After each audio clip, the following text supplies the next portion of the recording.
Yeah, we back live for episode 101 of Sucio Sports presented by Dubby Energy. Man, took a couple weeks off after episode 100, man, because like we just life be life, and sometimes you just need a little break. You know what I'm saying? So good to be with y'all again. Um, Shout out to the homie Sloan for reposting the stream for us. We get them notifications now. Like sometimes I used to not get it, so it comes sporadic. You know, sometimes you get it, sometimes you don't. But like, shout out to him for reposting that for us, bro. This Phoenix OKC game is this game is basically just taking up power and battery space on my iPad because this is ridiculous right now. OKC is up by 50 with 5 minutes left. It's ridiculous. But yeah, man, this is the NBA Cup quarterfinals. I think the next game is going to be the Lakers and the Spurs. So that's going to be an interesting matchup to peep out, though, and see how exactly the Lakers plan on defending Wemby and, you know, what they're going to do, so on and so forth. Who's going to be healthy and playing for the Lakers and who's not. Yeah, man, it's going to be hopefully that game will be a much better game than this one was, because this one was putrid, is what I'll say. The Suns have been terrible just about the whole start of the season, and it doesn't look like it's going to get any better for them, unfortunately. So shout out to the Suns fans, man, for having to endure Suns basketball this season. For real. Shout out to y'all. But yeah, man, like we always like to open the show with that NFL theme, NFL films. I'm sorry, theme music, because it is football season, and that's like our biggest, most favorite thing that we pay attention to here on the pod. Or, you know, just football is king in America, so we always gonna kick it off with football. But I just have to touch on that game because I'm sitting here still watching it like a pain freak. But hey, man, it is what it is. Hopefully, like I said, the Lakers and the Spurs coming on next won't be as bad. Had to turn down the TV because I got AEW on the TV.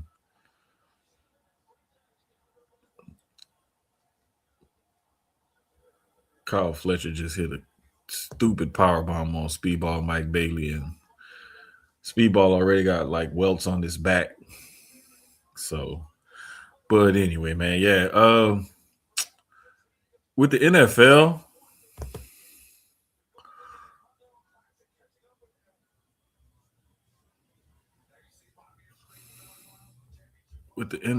let's see. Here it goes. Last week, I was kind of looking forward to the Detroit-Dallas game, and then Detroit ended up winning by 2 touchdowns in a high-scoring game, 44-30. So that didn't really turn out how I thought it would.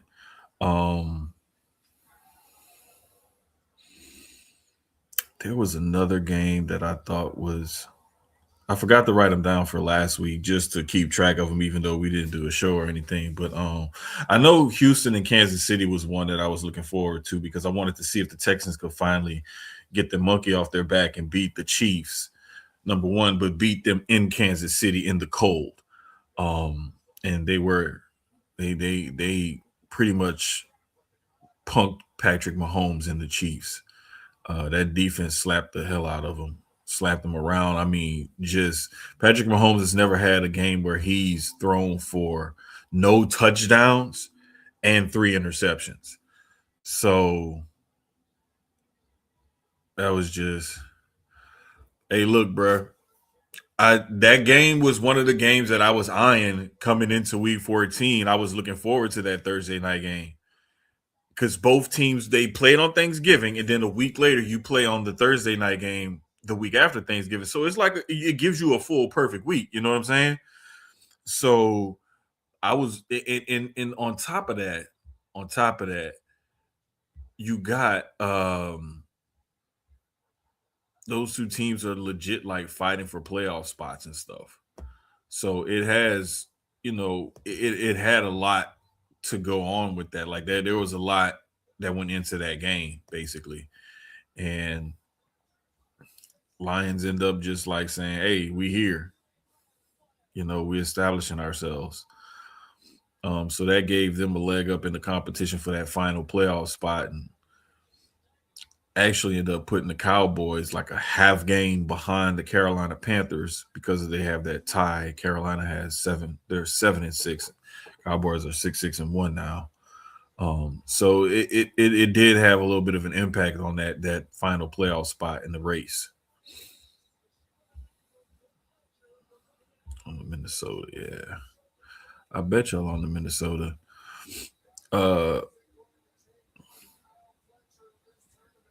Another interesting game that happened this past weekend was Titans and the Browns. So Shadur had his breakout game with 364 yards passing. Titans ended up winning 31-29. Cleveland went for 2 at the end of the game, and it didn't turn out the way Kevin Stefanski thought it would, with the Quinshawn Judkins taking a direct snap, taking Shadur out of the game and whatnot. But here's the deal.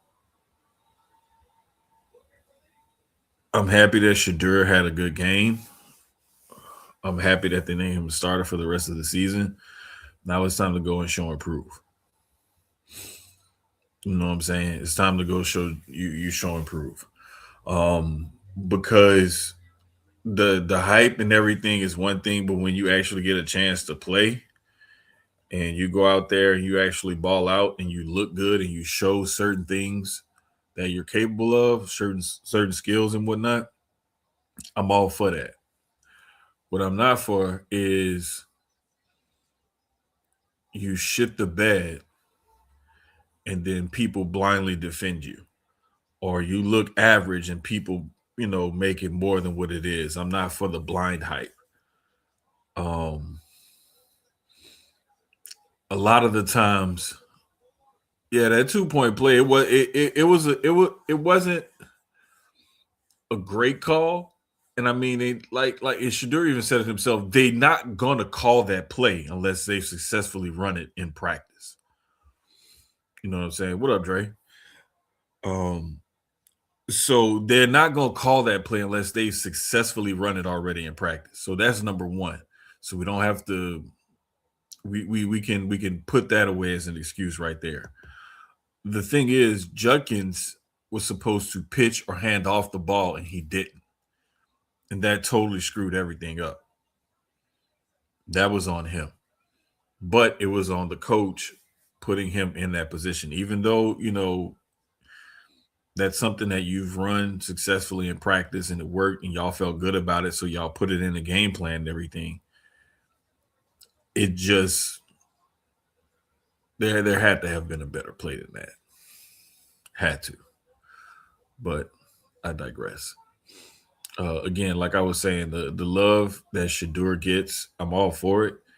I just don't. I want people to be honest when he does not play well, and don't make excuses or anything like that. Like there's times where people will defend their favorites or certain players or whatever to the end, but it's like at what detriment? Like, are they really that good? Are they really worth dying on that hill for?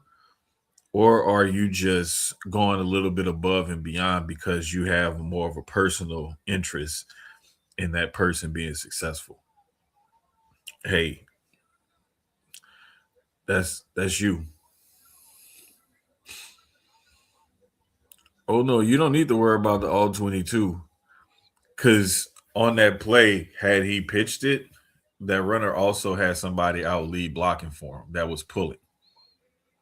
I want to say it was a tight end, but it's it was a good game. I'm just glad that the kid is finally getting the chance to actually play, and hopefully, prayerfully, on the opposite side of that, Cam Ward, they get him some weapons and some protection. Because my goodness gracious, like Tony Pollard had a really good game against a really tough Browns defense. For him to average 6.4 yards a carry against that defense, like straight up, hats off to him, because that defense is nothing nice.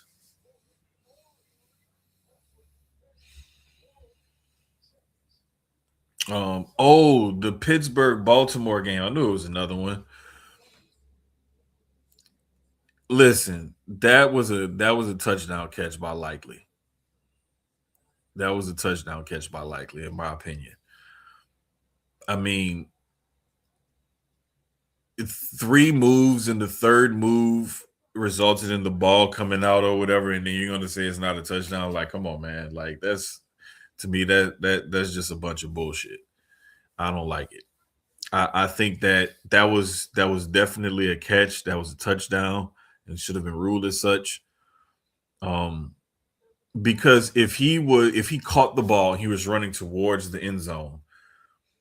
The tip of the nose of the ball, all it has to do is touch the edge of the nose of the plane for it to be considered a touchdown. So like it's just like this.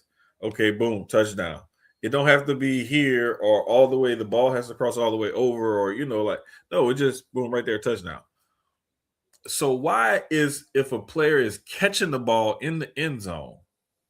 I mean, I understand you want to make sure he establishes the catch, but he had control of the ball. Tap one foot, tap the other foot. That should have been it. But we shall see. Um, but that also pushed the Ravens down. Now they're about 2 games out of the Indianapolis Colts and the Houston Texans for that last playoff spot. Texans got the head-to-head advantage over the Colts, so they get that last playoff spot as of right now. The Ravens at 6-7 are looking up to those 8-5 teams, with the Colts bringing in literally Paw Philip Rivers to their quarterback room this week. 44 years old. Insane that this man is coming back to play the game with 10 kids and one of those kids giving him a kid to make him a grandfather. And he's a Hall of Fame semifinalist. Semifinalist, I think. Yeah, I think he's on the semifinalist list this year. So if he gets into a game and plays, resets his Hall of Fame clock for another 5 years.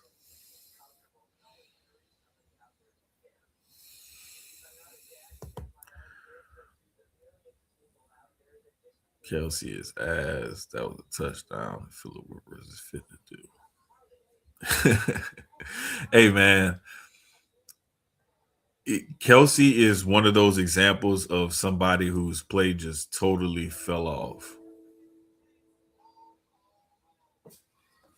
Like I don't.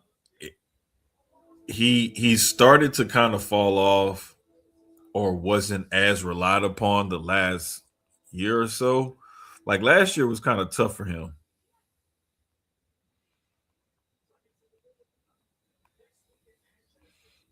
and coming into this year, he just hasn't had the impact.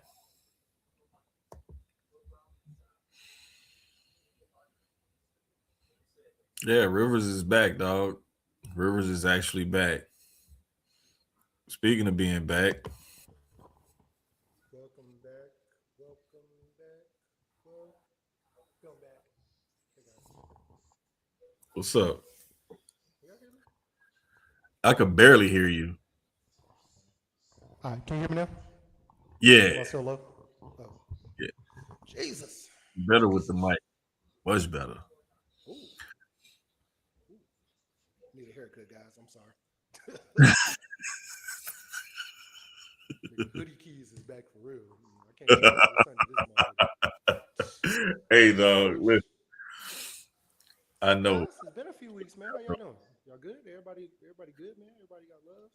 Yeah, man. I was just going over the standards in the NFL, like how some of these teams took crucial losses, and it like Baltimore basically looking up at a 2 game deficit, Baltimore and Kansas City, and now Miami all looking up at a 2 game deficit for that last playoff spot.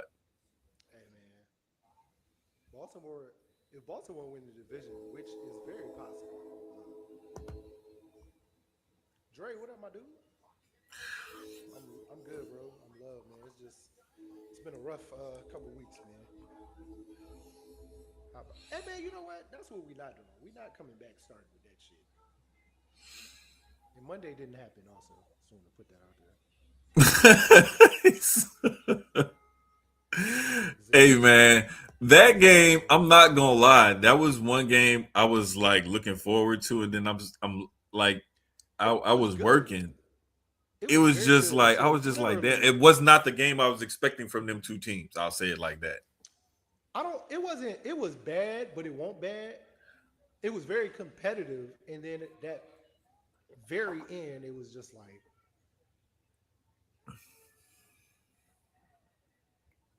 Yeah.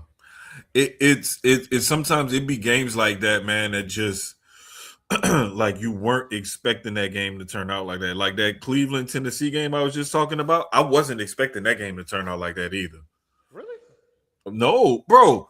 What's his name? I just said that Tony Pollard ran for 161 on that Cleveland defense. All right. So Tony Pollard turned into Reggie Bush 2.0 out of nowhere. Bruh. That shit was fire. But I knew.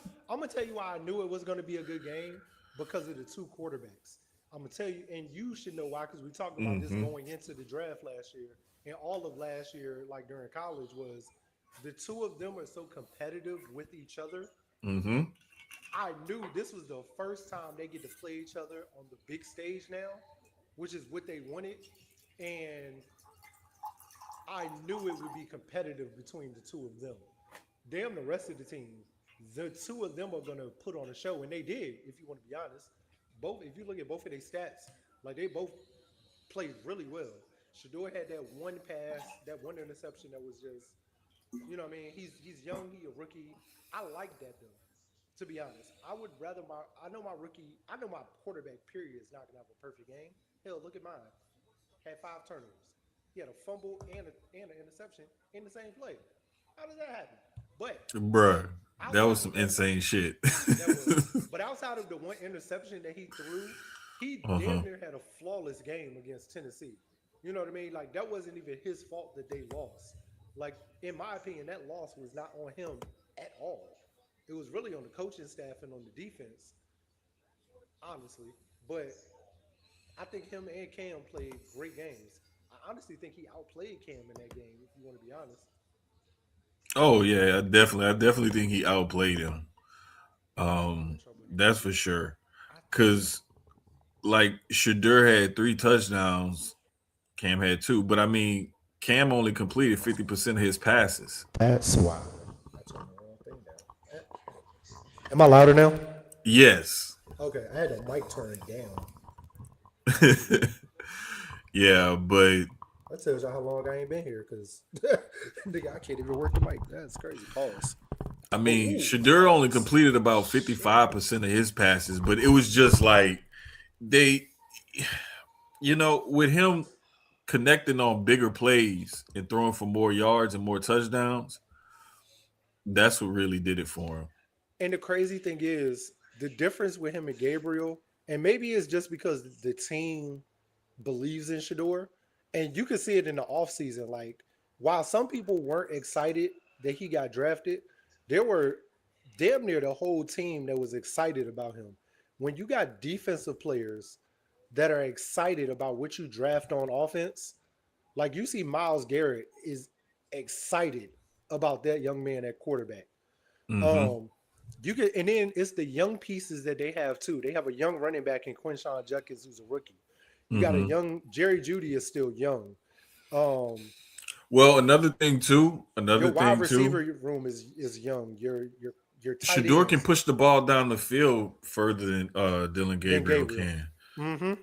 So Yeah. that adds to it, and he has a stronger arm. I mean, it's still like, I wish he had a little bit more pop to it, but Yeah.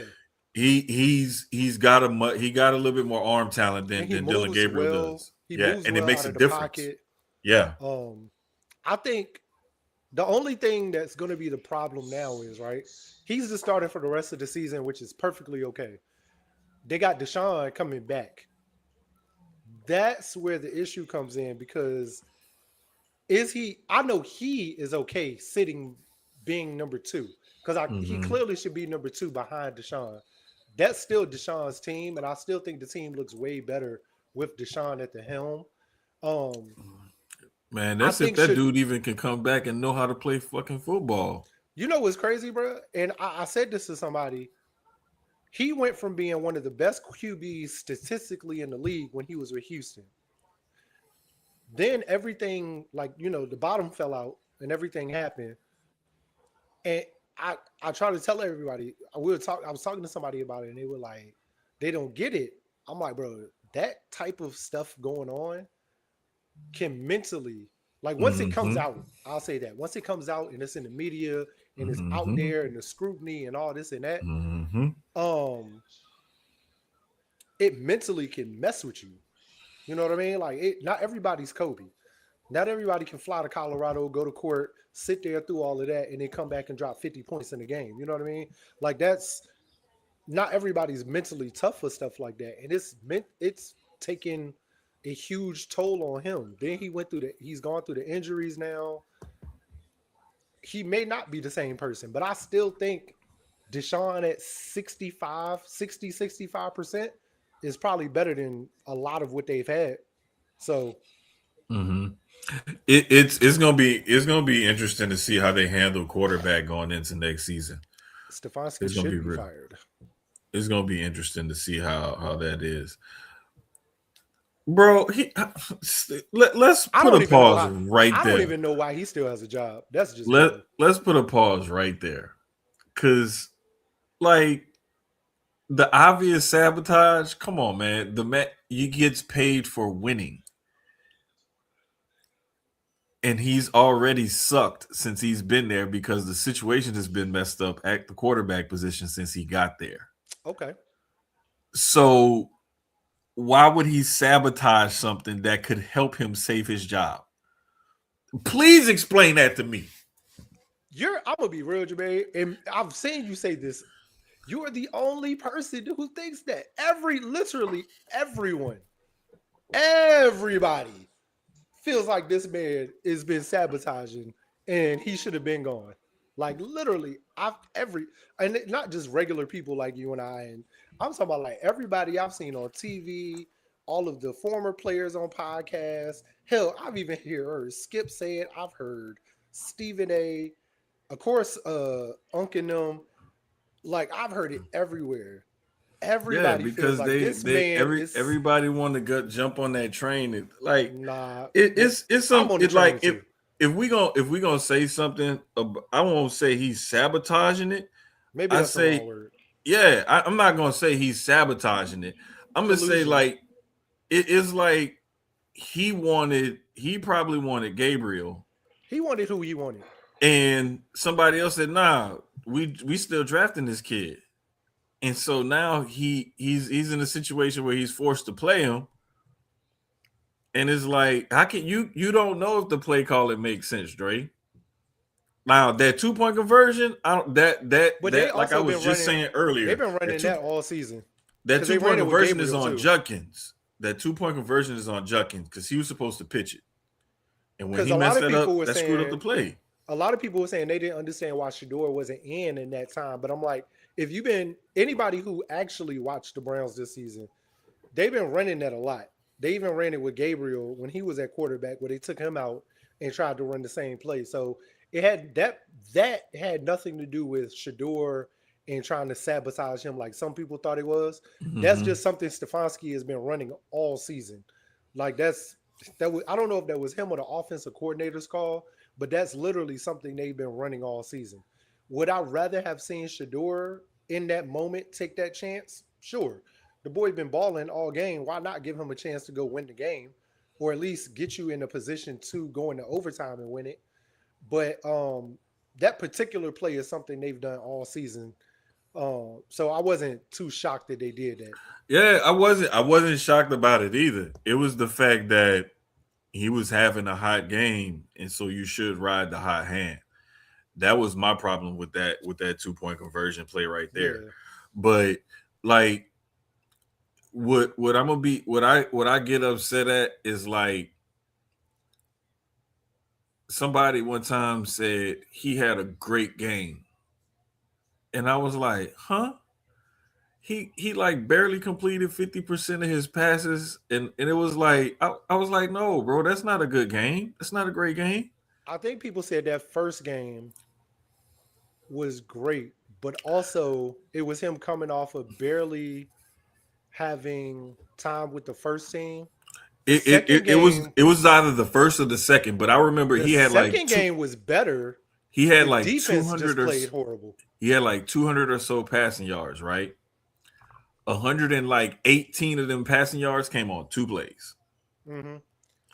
And I'm like, come on, man. You can't have a great game where 65% of your passing plays come on, 65% of your passing yards come on 2 plays I that you think just so happen to make. Like, we gotta I like to see more consistency from him. And what I think is also happening is this is the issue that I have with the play calling. Cater it more to what his strengths are, hmm, and like that short, quick decision passing plays where you got a lot of like curls, flats, outs, ins, because you know slants, drags. the good thing about what he has with the Browns is very similar Mm-hmm. to what he had with Colorado, and that speed. He has a lot of speed. He actually has the speed on offense. He Mm-hmm. got a Jerry Judy that can go downfield and go get it. He has a Fannin Jr. who can go downfield and go get it. And Joku damn sure can. And he's a 20-yard threat once you get into that red zone. I like a lot of what the Browns have. Once they figure out who that quarterback is, they stick with that quarterback and develop them. I think the Browns are going to be a tough team. I love their young pieces on offense as far as the wide receiver room, the running back room. They're two tight ends with Njoku and Fannin. Mm-hmm. The defense is amazing, to be honest. I mean, I think they have a great young team that can be built as long as they keep everybody together. I do think they have to pick a quarterback going forward and stick with them next season. If it's going to be Deshaun, if it's going to be Shador, um, also, if Stefanski's fired, it's that next quarter, that next, I said quarter, that next coach. Mm-hmm. And as far as what he wants to do, as far with that room, Mm-hmm. does he want to stick with the veteran Deshaun, or are they going to let Deshaun go and let him go figure something out somewhere else? Because he's a good vet that can come into a lot of teams. And look at the Raiders. Well, The Raiders could use a good vet right now that with that that money. contract is What are well, whew. you know he restructured it down though, so it's not as big as it was. Remember, it went down to one something because of him. Remember it was, originally it was 262, and then when he got hurt at the last season, when he got hurt, he restructured it down so that way they can move it around and make Yeah, room. but there's an $80 million cap hit for next season. 80's not bad compared to that damn contract Atlanta gave Cousins. His is light. Cousins shit is horrible. Atlanta can't get out of that shit. They can release him, but it's gonna hit them for a good number. They can't trade him because nobody's gonna want to take that's the contract that everybody's stuck on. That Cousins one, you can't move off that at all. But There is a $57.5 million cap hit on that one. on the Cousins one, Yep. okay. Oh, That's what that's I was better saying. Like I because had hold to on, I had to look Cousins back going at in it. the This is year two in Cousins' contract. Next year would be year Right, three. So he right. got the bulk of his money in these first 2 years, I believe. It's no, well, really, it's the cap hits change. Um, it would be, yeah, it'd be a 35, it would be 57 and a half cap hit, and they would have 35 million in dead space. Whereas I'm not Cleveland gonna lie. I has for don't think 2026 a 80.7 million dollar cap hit and 131 million in dead if space. this was before the trade deadline, Sloan, I would agree with you that Indy would. If because of this injury, they would have never if it was before trade deadline, they wouldn't even have looked or even thought about Phillip Rivers. They would have made a trade for one of these other quarterbacks, clearly. Especially with the injuries they have in their quarterback room already. They probably would have reached for Cousins because their quarterback, you know what I mean? They wouldn't have went that way. But now that going into next season, I think they like Daniel Jones going forward. I think they Mm-hmm. like what they've had from him this season, Mm-hmm. and they're gonna stick with him at least for the next couple years, and then figure out. Plus, they got Riley Leonard behind him that they can develop. I don't think Riley Leonard was a bad quarterback in Notre Dame. He was actually pretty But decent. the only thing is a lot of times some of them quarterbacks coming out of college, they get exposed for their arm strength and their arm talent. And you can't get away with having a pop gun arm in the NFL. Like it Yeah, just don't work. And the thing is, you know, people could talk about other quarterbacks who may not have strong arms or whatever, but there's certain throws that you need to be able to make in the NFL, and there's certain windows that you have to be able to throw in and throw guys open and different things like that because it's at the nth degree of who is the top of the top at that very high level, and we talking about there's a active roster of 53 players, 32 teams, so it's about 1,600 people on this planet that play in this league. So it's like you got to be able to make certain throws. And if you can't make those throws, you're going to get exposed real quick, real easy in the NFL. And we've seen that with certain quarterbacks. And then there's been times where, coaches have been able to make enough adjustments and whatnot to say, like, okay, I know this is the system that I need to play with because this is the type of quarterback that I have or whatever it is. And it's been cool to see it though, man. Like the way some of these guys have actually like changed the way they call plays and the way the league has evolved over time to where we could see a quarterback like a Jalen Hurts, uh, Jackson Dart, Bo Nix. Um, you would see guys like a Lamar Jackson, Josh Allen. Like Cam Newton used to be something special. Now it's all kind of quarterbacks that's like 6'4", 6'5", 230, 240, 250 it's that the can norm run. now. Yeah. And this is why it so bothered me when Lamar was coming out and it was still all that BS why he should be a wide receiver talk. I'm like, come on, man. Like quarterbacks like Randall Cunningham and Michael Vick and Steve Young. Fuck, if we could go as far back as freaking Fran Tarkenton with the Vikings in the 70s.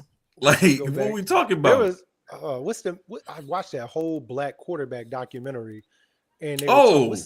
Oh, Um bro. what's his name? I cannot think. I Not Warren remember which one Moon. you're talking about. It's before. It was before Warren Moon. He played for Indiana. I mean, for the Colts. Uh, Oh, it's gonna kill hold me. up. Right. He played for the state. There was another one that played for the Steelers too. Um, it's gonna kill me until I figure it out. So I gotta I'm about to look it hyper up right now. black Colts QB history. Um,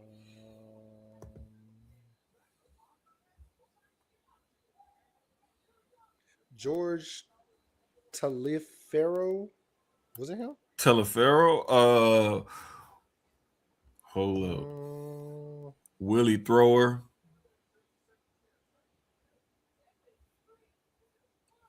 Where was Willie Thrower? Where did he play at? Hold up. yeah, that's what it was. It was George uh Taliaferro. I can't say that name, but No, he was with Taliaferro. the Bears. That's not him.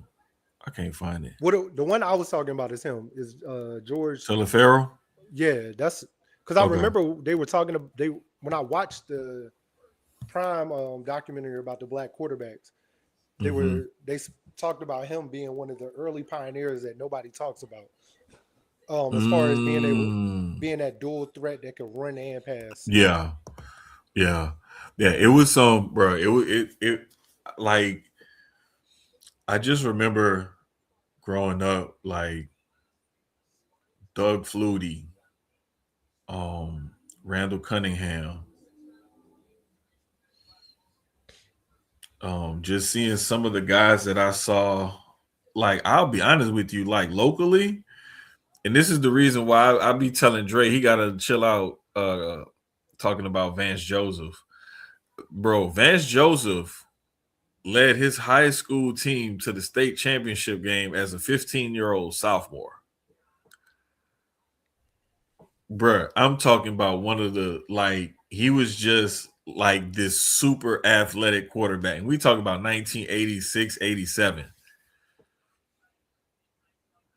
Then I want to say his brother or cousin did it like the following year or the year after or something like that, a couple years Mhm. later. And then, like, when I was in high school, their younger cousin Derek ended up doing the same thing.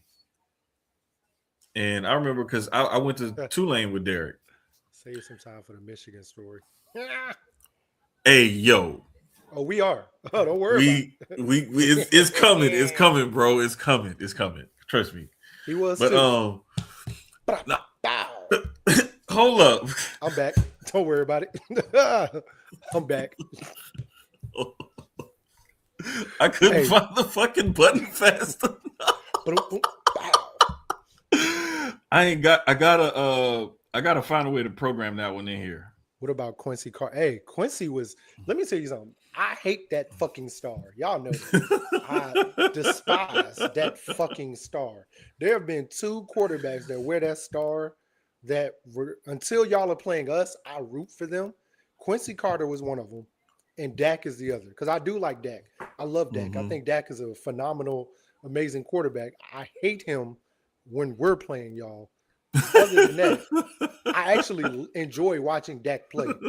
Um, but Quincy was one of them, man. I love Quincy. Yeah. I did own a Quincy Carter jersey.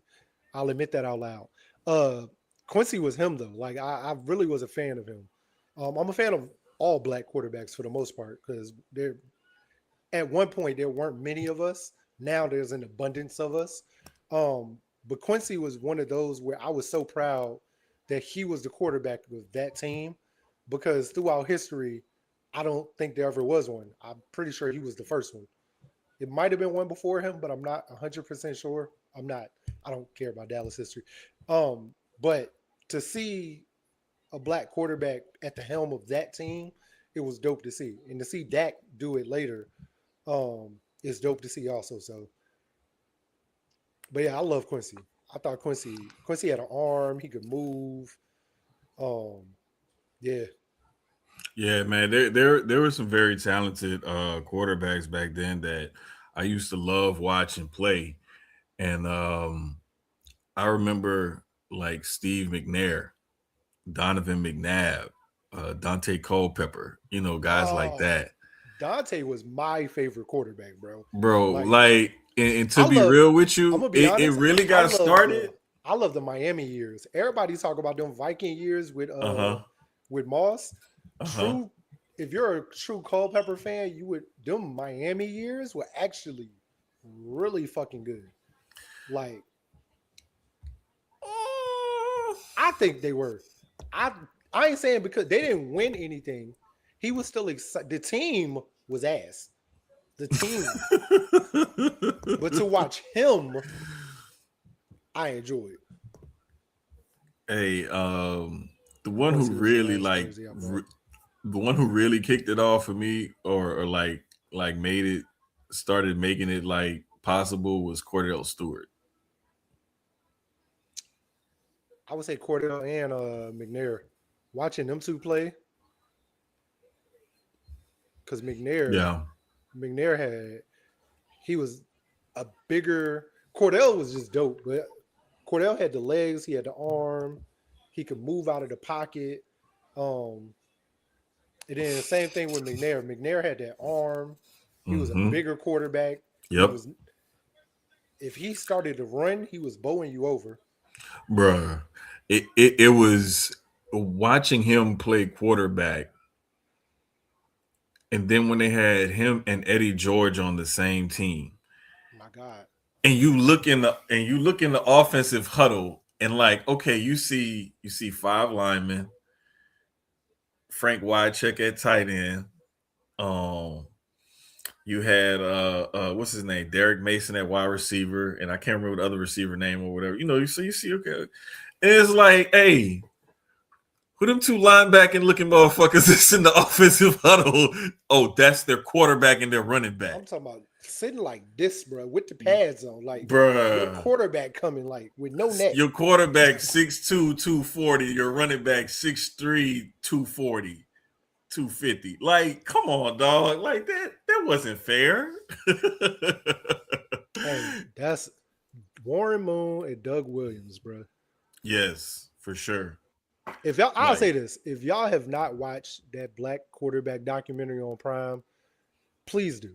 is It's is worth it, it bro. educated It me is on a lot of so worth it, players man. So worth it. that I didn't know about, but of course the ones that we did know, but so many that I did not know about. It was beautifully done, beautifully done. Yeah, I really like it was the way, I like the way it was done, and I like the way they kind of laid out the history of it and moved along that timeline and brought you through and showed you Talk to everything. each court, like the ones that are still Right, here with us. right, Talk to them, and it was right. definitely amazing, definitely amazing. Yeah, it was real dope, real dope. Yeah, but See, nah, man, like that's what getting we here back for, to it, education. this NFL though, like right now, this playoff picture, and I highlighted it when Colorado Dre said something about the Broncos being 11-2 this year. Like, And they still I, ass. it's so crazy because I when we picked divisions, I said I think the Broncos gonna win this division. He did. I had no clue it was gonna go this good. I didn't think it was going to No clue be. it was gonna go this good. So remember, I said I didn't think the Chiefs, like the bottom, was going to just totally fall out with them, but it does happen. Like even the Patriots had down years. You know what I mean? They weren't dominant Yeah. every season. They also didn't miss the playoffs a lot, but they weren't absolutely killing every season either. They had a year or two where they wouldn't do anything, and then the next year come back and put their foot on the NFL's neck. So, and that very well could be what may happen with the Chiefs. You know what I mean? Like, you got to think they had injuries this year. They had players in and out. I still think that's one of the best offenses in the NFL. On any given healthy Sunday, they can put up 50, 40, 50 on you because of the players that they have on that offense, the run game, the wide receivers, the Kelsey when he gets out of his head or gets out of Taylor Swift's ass, whichever one comes first. But I heard what you were saying when I was in the waiting room too. You were totally right. Kelsey has not been the same since he's been with her, and I have said this that ever since he's been with that girl, he has been ass, ass, Bro, but the ass, funny thing ass. about it is, And the that might funny be thing happiness. Happiness does that to you, I guess. I wait, don't but know. the funny thing about it is though, is like we gotta look at it, bro. Travis Kelsey like 37. That too. He ain't no spring chicken. He's not. He barely Like, wanted to play this year. he yeah, really like he was gonna we can't retire. we can't just blame it on, oh, it's Taylor I also Swift. did not realize he's been in the league that long. I really thought Kelsey was 36, younger. my bad, 36. That's even older than I thought because I really thought he was a lot younger than that. To be completely honest, No, I didn't realize he's been in the league that long. yeah, bro. Like I sometimes you don't realize players have been there for that long because they were under the radar for X amount of years. Mm-hmm. And then once the team starts blossoming and popping, now you know who they are. So bro. I put it to you like this here. Hey, that Tony When Jessica one was crazy. I was when still tripping when he was getting Hey, Tony went down when boy. Hey, look, the streets was hyped because they were like, Tony got Jessica Simpson, Hey, and bro, then he went. listen. I knew it was coming towards the end for Travis Kelsey when his brother retired. Because I remember they're close in age. I was like, all right, Kelsey about to retire. Travis about to retire soon. Because him and Jason are pretty close in age. I wish So it's Jason came like, back this year. I wish he would have. We needed bro, Jason. look at what We happened to the Lions. Frank Ragnow decided, yeah, I'm gonna come out of retirement. He fucking failed the physical. Some people, I mean, that's just what it is. I'm surprised. Old boy passed that motherfucker for the Colts. Shit. Hey man, listen, So you know what's crazy, Total Dallas? that shit was wild. I'm weird when it comes to this, but I don't think the Chiefs need a definitive wide receiver one. It sounds crazy. I know it sounds crazy. I don't think they. If you look at all Hey, of the receivers they have in a receiver room, mm-hmm. they have about three that could interchange out at wide receiver one at any point. I don't think they have to have a definitive. This is wide receiver one. I will put it to you like this, and I Not said all this. teams can do that. Most teams you have to Mm-hmm, have a definitive who's wide receiver one and two. mm-hmm. I don't think they do, even though we know it's Rasheed Rice.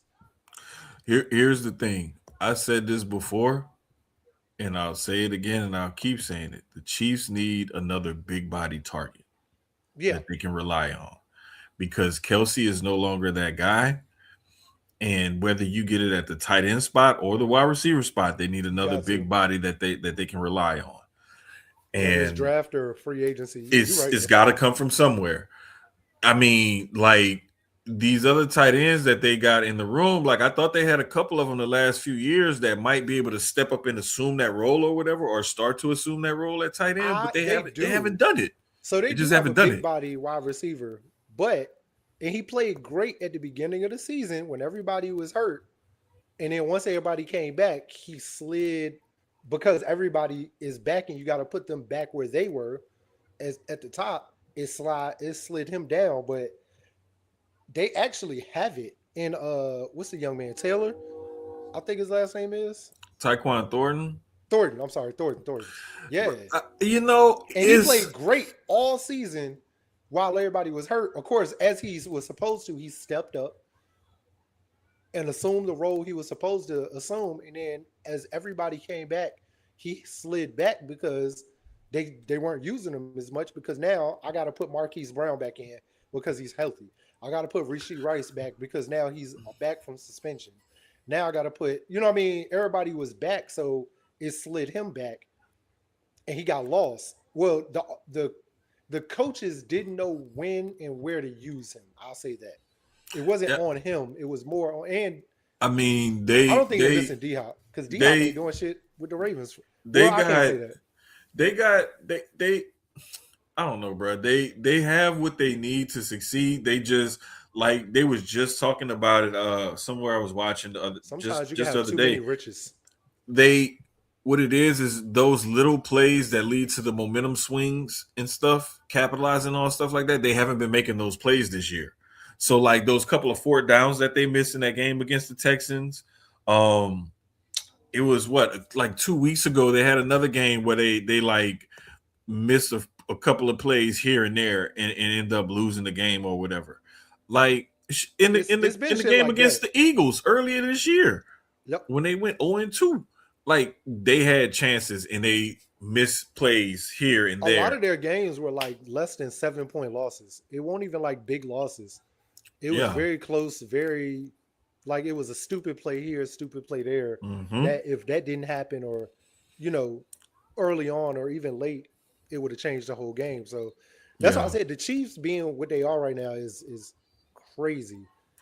I want to say they were like 12-1 or something crazy like that in the last year or 2 years or whatever in one score games. And then this year they're like 0-6 or something like that, or 0-5 or like 1-4. It's something crazy where their record in one score games totally flip flop to the other side, Hmm. and it just be a play here or there, where things will change and stuff at. And so that's just something that they're gonna have to overcome.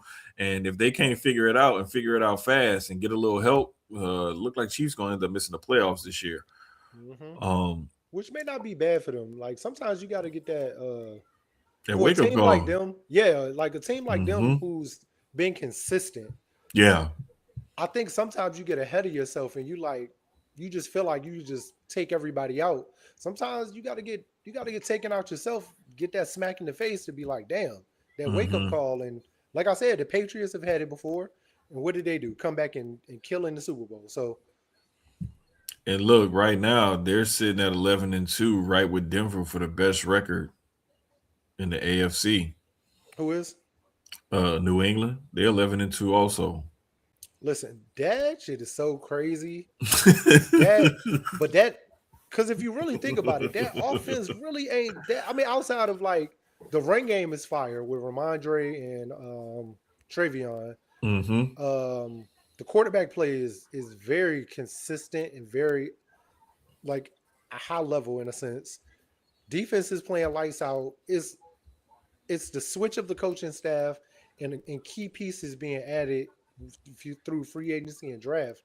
But I mean, I think the NFL is so wide open right now as far as you. I can't pinpoint and say anybody definitively is going to win the Super Bowl. No, I could say there's teams that I feel confident in. Like if they got there, they could do it, or if they could make it there, or whatever. I feel like that with us. I was just saying that earlier. I was telling Dre and them that I was in a space and I was saying it. If we make I feel like this is one of those Giants type of years where we're gonna make it. Who? The Eagles, because remember the Giants would make the playoffs 8-8, 9-7. They would also be hot going into the playoffs, but they would be 8-8, 9-7 when they make it, and then Super Bowl. I feel like that this year because the offense and defense, I feel like is still one of the best, especially that defense, best in the NFL. I just think it's just figuring out what's wrong and fixing it. I feel like when you look at the rest of the NFC, the Giants are too up and Giants. I'm sorry, the Packers, um, too up and down. I feel like the Lions too up and down. Um, Especially the Packers. The Packers is more that offense, not too much of the defense. Um, and then I'm looking at the rest of the NFC, and I'm not sold. I'm not sold on the Mm-hmm. Seahawks. Bruh, I'm here to tell you that be It's ready wide open. It's very because the wide open. Seahawks defense is legit. Like it's a reason why they I ten believe. and Oh no, three. no. I believe the Seahawks defense is definitely, and the way they, like I said, it's a lot of teams. Buffalo is another team that they're inconsistent and up and down. They're losing games that they should not lose. That Yep. Panthers game should not have Oh, lost. bruh. Like it's some key games. Like even with that, and I'll say that even with Dallas. Dallas is catching fire at the end of the season at the right time. They may have lost last week, but they're Mm-hmm. still catching fire at the right time. They're clicking. Yeah. But they also have losses. Again, Panthers also. They have a couple of losses that are like, why? So it's anybody's NFL right now, to be completely honest. I couldn't tell you right now who's gonna win the Super Bowl or who's even gonna be playing in it. I'll put it to you like this here. I had the Broncos and the Texans and the Bills were like the three teams I would eye in the AFC just because like their defenses are playing pretty good. And then in the NFC, I said it was going to be the Rams, Packers, I wouldn't say Bron. I maybe like it's the either Eagles or Seahawks is the two teams I'm eyeing for that third spot. And I can't because if the Eagles start playing more consistently on offense, that defense is gonna follow suit. yeah. But the What it, Seahawks, I they would say it's the defense been flip though. holding them down, and the offense been giving them enough to play with. So that's why they got the record they got. And see, that's what we need because our defense is fine. It's the offense. And when the offense is doing quick 3 and outs, quick 4 and outs, and the defense is getting right back on the field after being off for like less than 5 minutes, and then they got to get right back on, it's killing them. So Yeah. That's why I said, man, like the Eagles need to be, if they can get more consistent moving the ball, they'll find their rhythm because that defense is gonna stay, the defense is gonna stay where they at. But looking into this coming week to wrap up the NFL before we move on real quick, games I'm looking forward to in week 15. I'm gonna say the Chargers and the Chiefs hmm, for sure, because that's at Kansas City again. The Chiefs need a win desperately to stay in the hunt, mhm. and the Chargers, they're still trying to, like, you know what I'm saying? They still trying to stay in the hunt themselves, and stay ahead of the game because they're a couple games behind the Broncos, but they're in that fifth spot, that top wild card spot. So they want to hold on to that. And you got Buffalo right there at 9-4, and Houston at 8-5, Indianapolis at 8-5 in that AFC. So the AFC is like real competitive. So it's that one, Buffalo and New England, Yeah. that Chargers Chiefs game. It's always hard for me to pick three. I always end up finding five. Like I'm looking through it right now and I just counted five. And I'm trying to pick three out of that five. And it's like, because all five of them for literally the same reason in a sense, mostly because both teams need to win. And then a couple of them divisional. The other one, I think I'm gonna settle on it. I'm gonna go ahead and settle on it just because I want to see how this is gonna play out, and I just want to see what happens. The Colts and the Seahawks.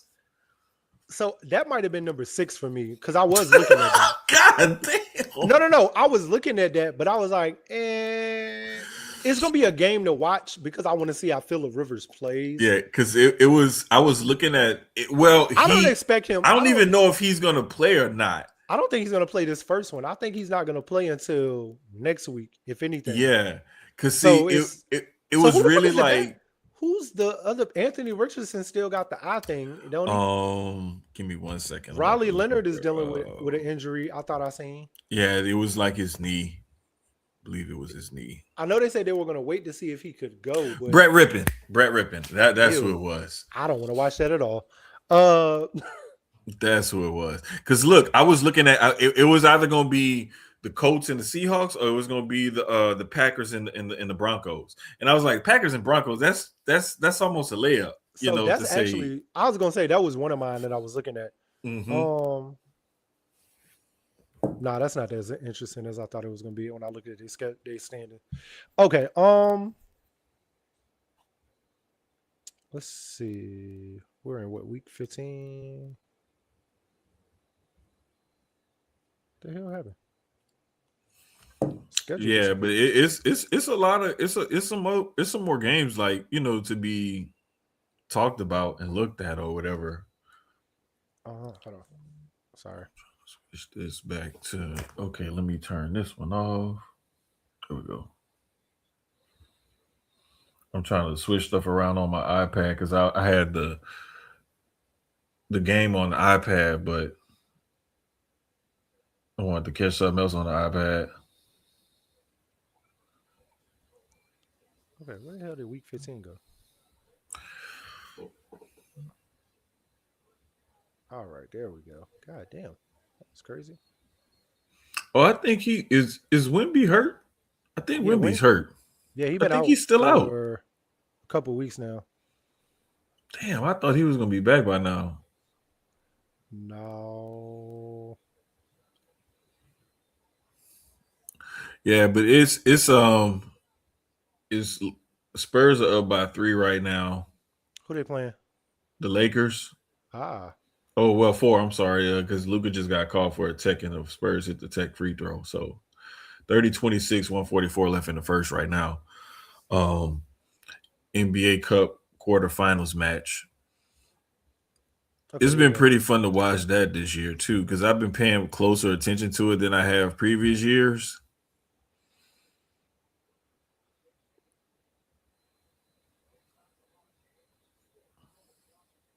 I ain't even looking at the chat. That's funny.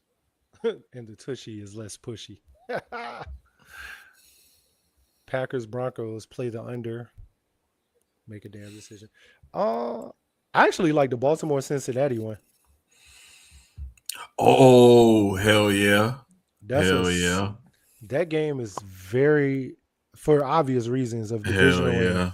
with the division on the line in a lot of cases going for the rest of the season. Um, Chargers Chiefs, like you said, Bills New England is obvious, of course, and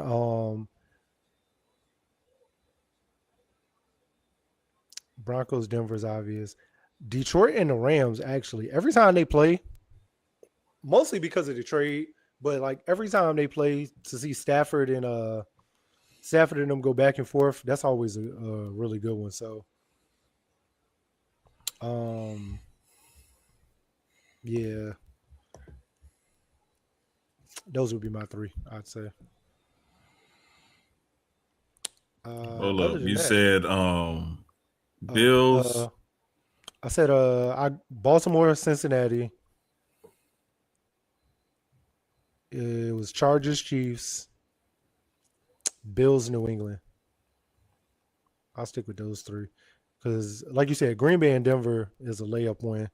Detroit and Detroit and Rams is a layup, Mm-hmm. and then record wise, it should be Indianapolis and the Seahawks, but because of injury, that one no longer is going to be as exciting as we thought. Seattle should walk away with it, but never know. I think so on that one. I really think so. I Seattle think that should might they they should walk away with should. it. They It should. That's it what I'm really saying. They because that should. to me that before the injury that would probably be game of the week in my opinion. Oh yeah. Oh yeah. Big But with time. the injury Big now, and time. now we're watching Brett Ripon at quarterback for the Colts, I'm not as excited for it, and I don't think it's. I I think the defense is going to step up, but I just don't think offensively is going to be what it was supposed to be. Maybe if Anthony Richardson was healthy, I would say, okay, all right, this is going to be because he can control the offense, so this might be a Mm-hmm. good game. I just don't believe that with Brett Ripon. If you just told me before the season, here you go. If you told me before the season that my Panthers would only one game behind Philly in December, I would have believed you. I wouldn't have believed you. Hey, bro, that is wild. You're That right. is wild. I'm not going to take anything away from Carolina, and they've been hooping. They are 7-6 right now. I did not think they would be there. They've won some games that people clearly thought they should have lost. DJ, I don't know if you heard it, but you probably missed it. I think that Buffalo game and Dallas game are two games y'all, on paper at least, should have lost. But y'all won. So like 7-6 is amazing. Y'all are what, top in the division right now, I believe it, or right behind Atlanta. And can Mm-hmm. anything can happen where y'all could win the division and make the playoffs. I think it's amazing. Tampa Bay Like, is them in Tampa. yeah, They're like because right there, like yeah, right there. Atlanta and Atlanta's out. Saints been out. They were out before the season started. Uh, what you think about Tyler Show so far? I mean, yeah, Honestly, right, yeah, right. I've seen He's spurts of really he's. good play. I put it to you like this: he's played good enough to warrant a further look, but I can see them giving him the keys next year, like him going through the full, at least for next year. I like. But I put it to you but like this: I like I what I like saw. I like what I saw from Spencer Rattler. I like the Tyler, quarterbacks coming in. I like the Tyler Shuck. quarterbacks from the draft though. He showed me something, but it's like they need more playmakers on offense and defense. So let me ask you: if y'all in a position to take, because I agree with you, because you can still do exactly what you said in the second, third, fourth round, all of that, right? Or even trading back into the first to get. Bro, it wasn't shade. The team ass. Like this is the thing. Some of y'all like to defend y'all team, and y'all team be ass. It won't And y'all shade y'all though. be y'all That be won't standing shade. up there screaming from the rooftops. My team this, my team that. Blah, blah, blah. No, if your team is ass, your team is ass. Just come to grips with it. Listen, I don't think that was And, shade. and my thing is, the team was ass. We knew they was ass coming into this season. I mean, And so to it's be like completely what honest, what what, what am I supposed to do? it's the Saints are in Don't full talk about rebuild. my team like that.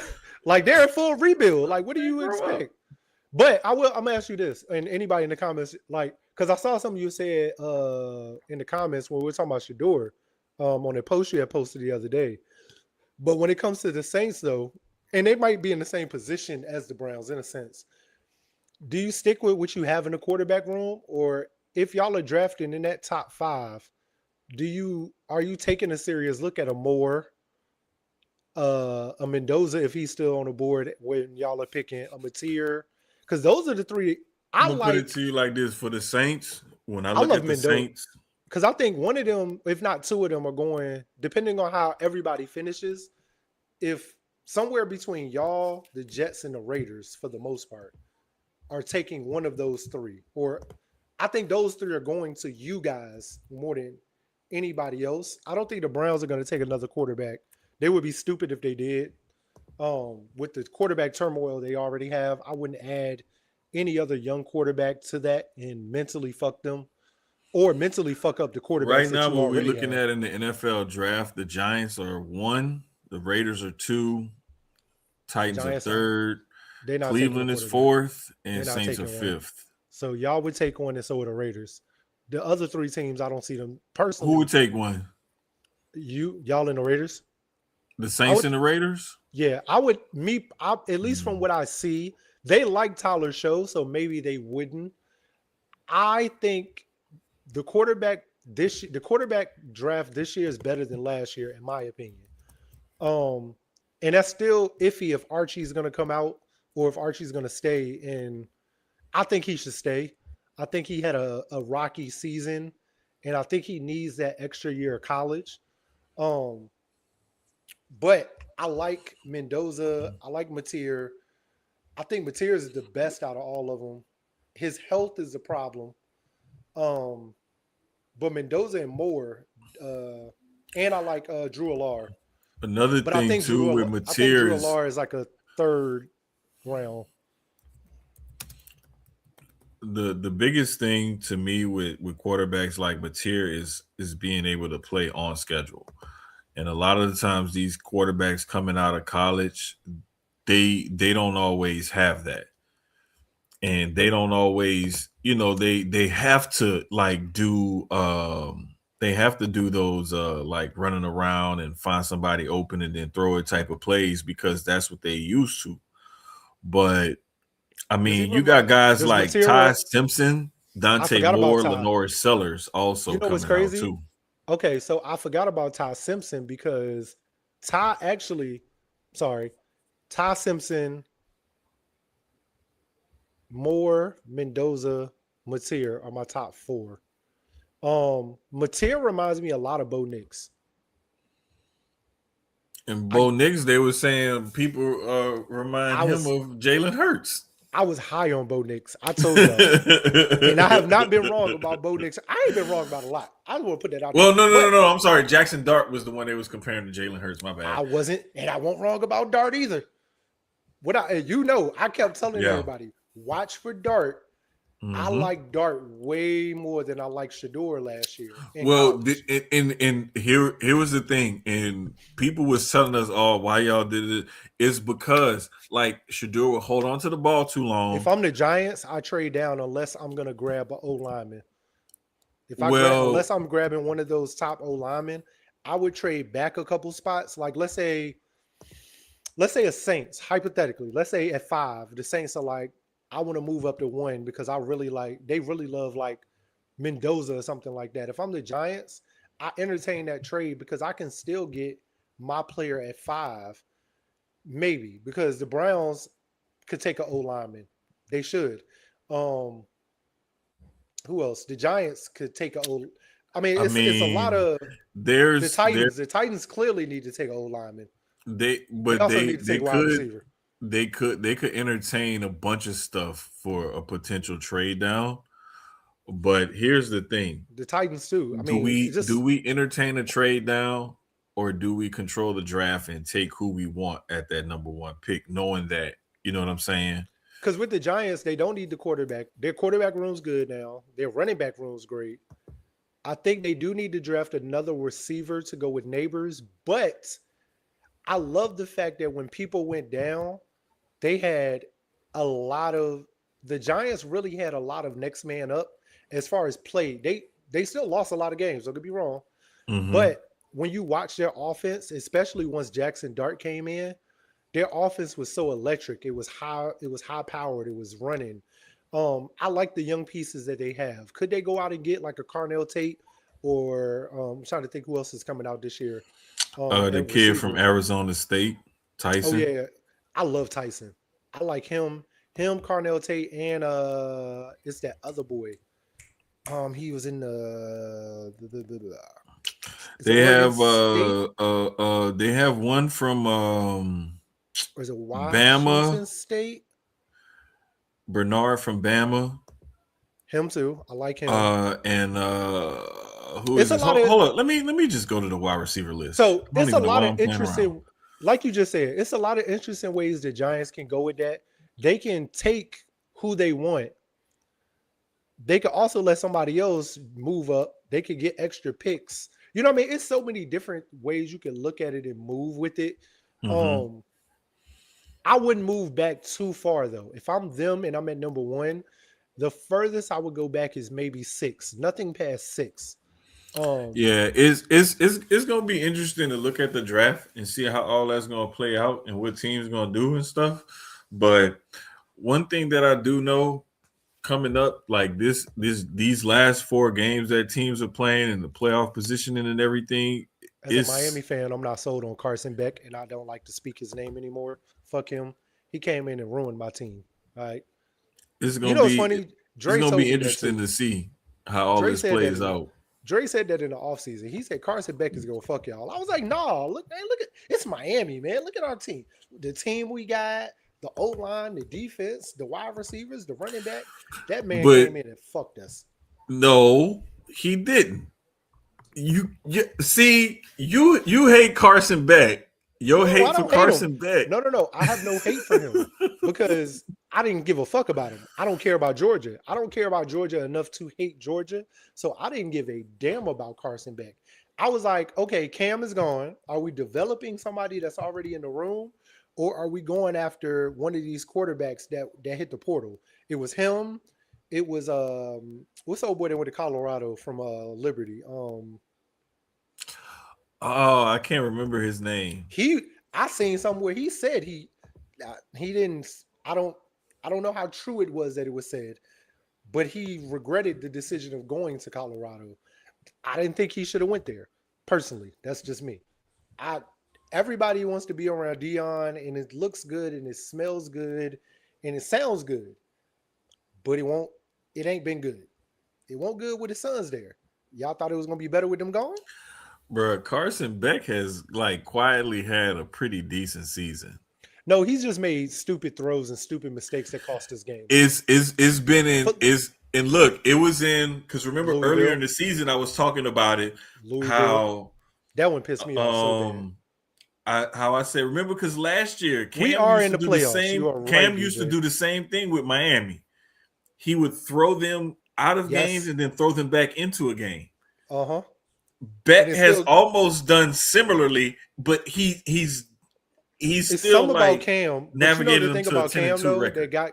the thing that got Cam that number one though was yes the on field was that, but it's who I think it was more about who Cam was as a person. Because you know like a lot of times yeah it is the on field play, but it's those intangibles about a player and who they are as a person and as a young man Hmm. that a lot of teams, especially like a Tennessee, they love that in him. He was a leader more than Yeah. anything else. Same thing about Shador. Shador definitely, I think Shador is a leader. I think the flashy stuff can override. All right, big dog. Hmm.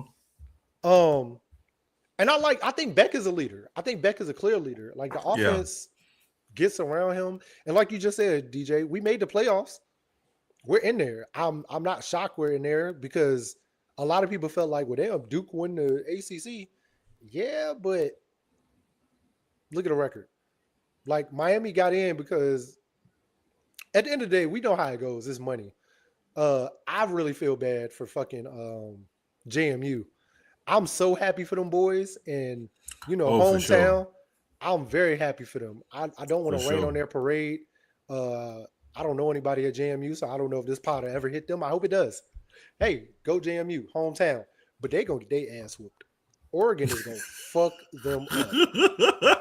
Like, cause who did Tulane get in the first round? I'm about to look at it right now, man. I had a hard time pulling it up real quick. Okay, so Tulane got Ole Miss. That's gonna be a pretty good game, and that's a home. That's a dope game. Like I like that. Ole Miss gonna whip their ass, but that's a good game. I Okay, can so see the that. I can see line that maybe being is competitive. 17 and a half. But Ole Miss is favored by 17 and a half. As they should be. And Oregon should Oregon be is favored favored by by like 21 and a 40. half. No, it should be 21 and a 40. half. Should be 40 and a half. Come on, 40. dog. It's gonna be 40 zip in the second quarter. They Come are on, going to dog. fuck them up. If JMU scores, it's because somebody slipped and fell and like made a mistake. It ain't because they burnt them. But I will say, I love JMU's run game. Their running back is a big boy. If you watch A&M some is only highlights on favored him, by 3.5 over Miami. really, that's going to Yeah. be a better game than people think. Mostly because that defense that Miami has, um, Malachi Tony is going to go off. I love our running back room too. Wait, That's gonna be a really good game too the though. closest one is Bama is actually favored over Oklahoma by one and a I half. I'm gonna be honest. I think they should be. I think Oklahoma's too Yeah, inconsistent. yeah. I hate to say that out loud, but I think Bama wins.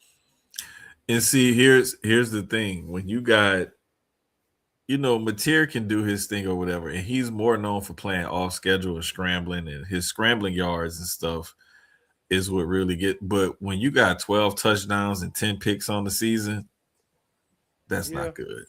he takes That's a why lot I of say, like, I chances. don't. But do you He's like a quarterback that take chances like that?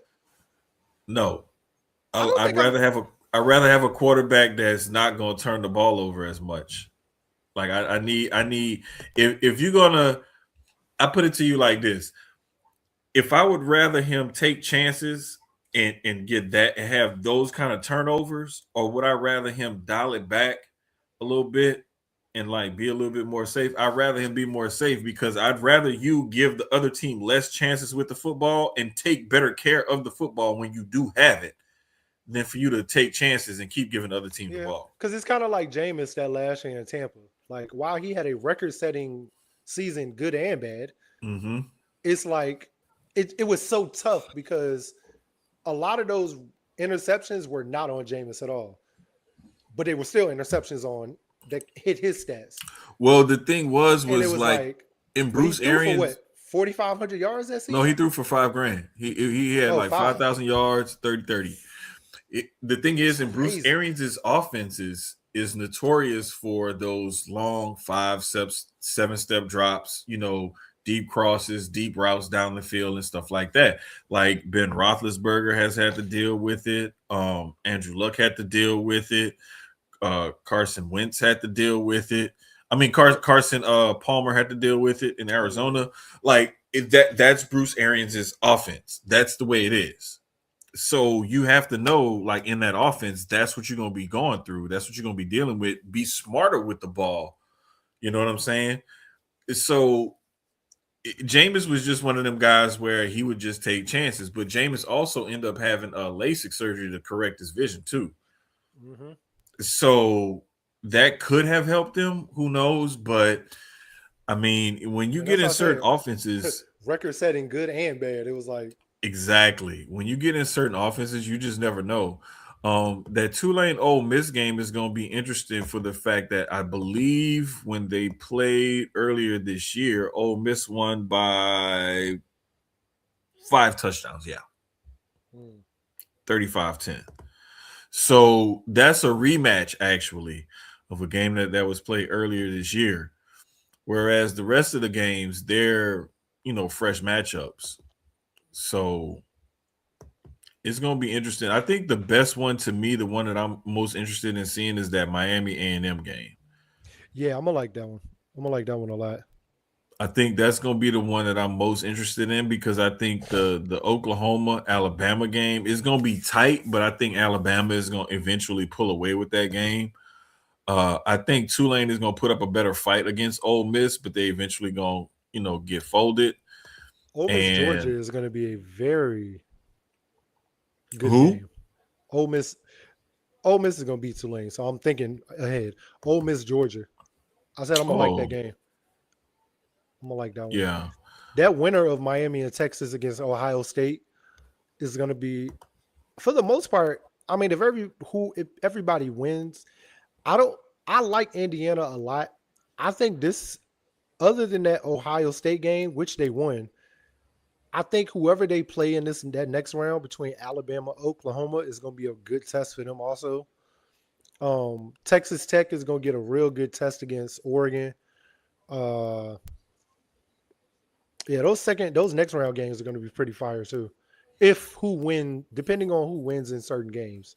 Hmm. Um, like I Yeah, said, I think Ohio Bama, State is gonna have a real test whoever they play because yeah, if both Miami of can those get teams are, past, yeah, if Miami can get past A&M, that's showing you like, especially with that pass rush that A&M has, yeah, that I that's like gonna that. show good for them. And if A&M can get past Miami, that shows like, hey, look, we can handle another big time opponent in a big time game. Yeah, So it's gonna be interesting to look at however college basketball is going. I mean college basketball. I'm already trying to move ahead. College football going to play out, but like those games are going to be some really good games to watch, and at least we get one or two of those first round games going to be decent.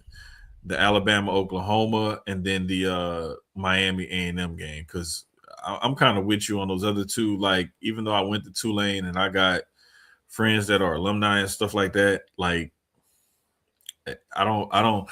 The only way I could see them beating Ole Miss is if that defense gets turnovers and they turn those turnovers into points. Outside of that, I don't see it.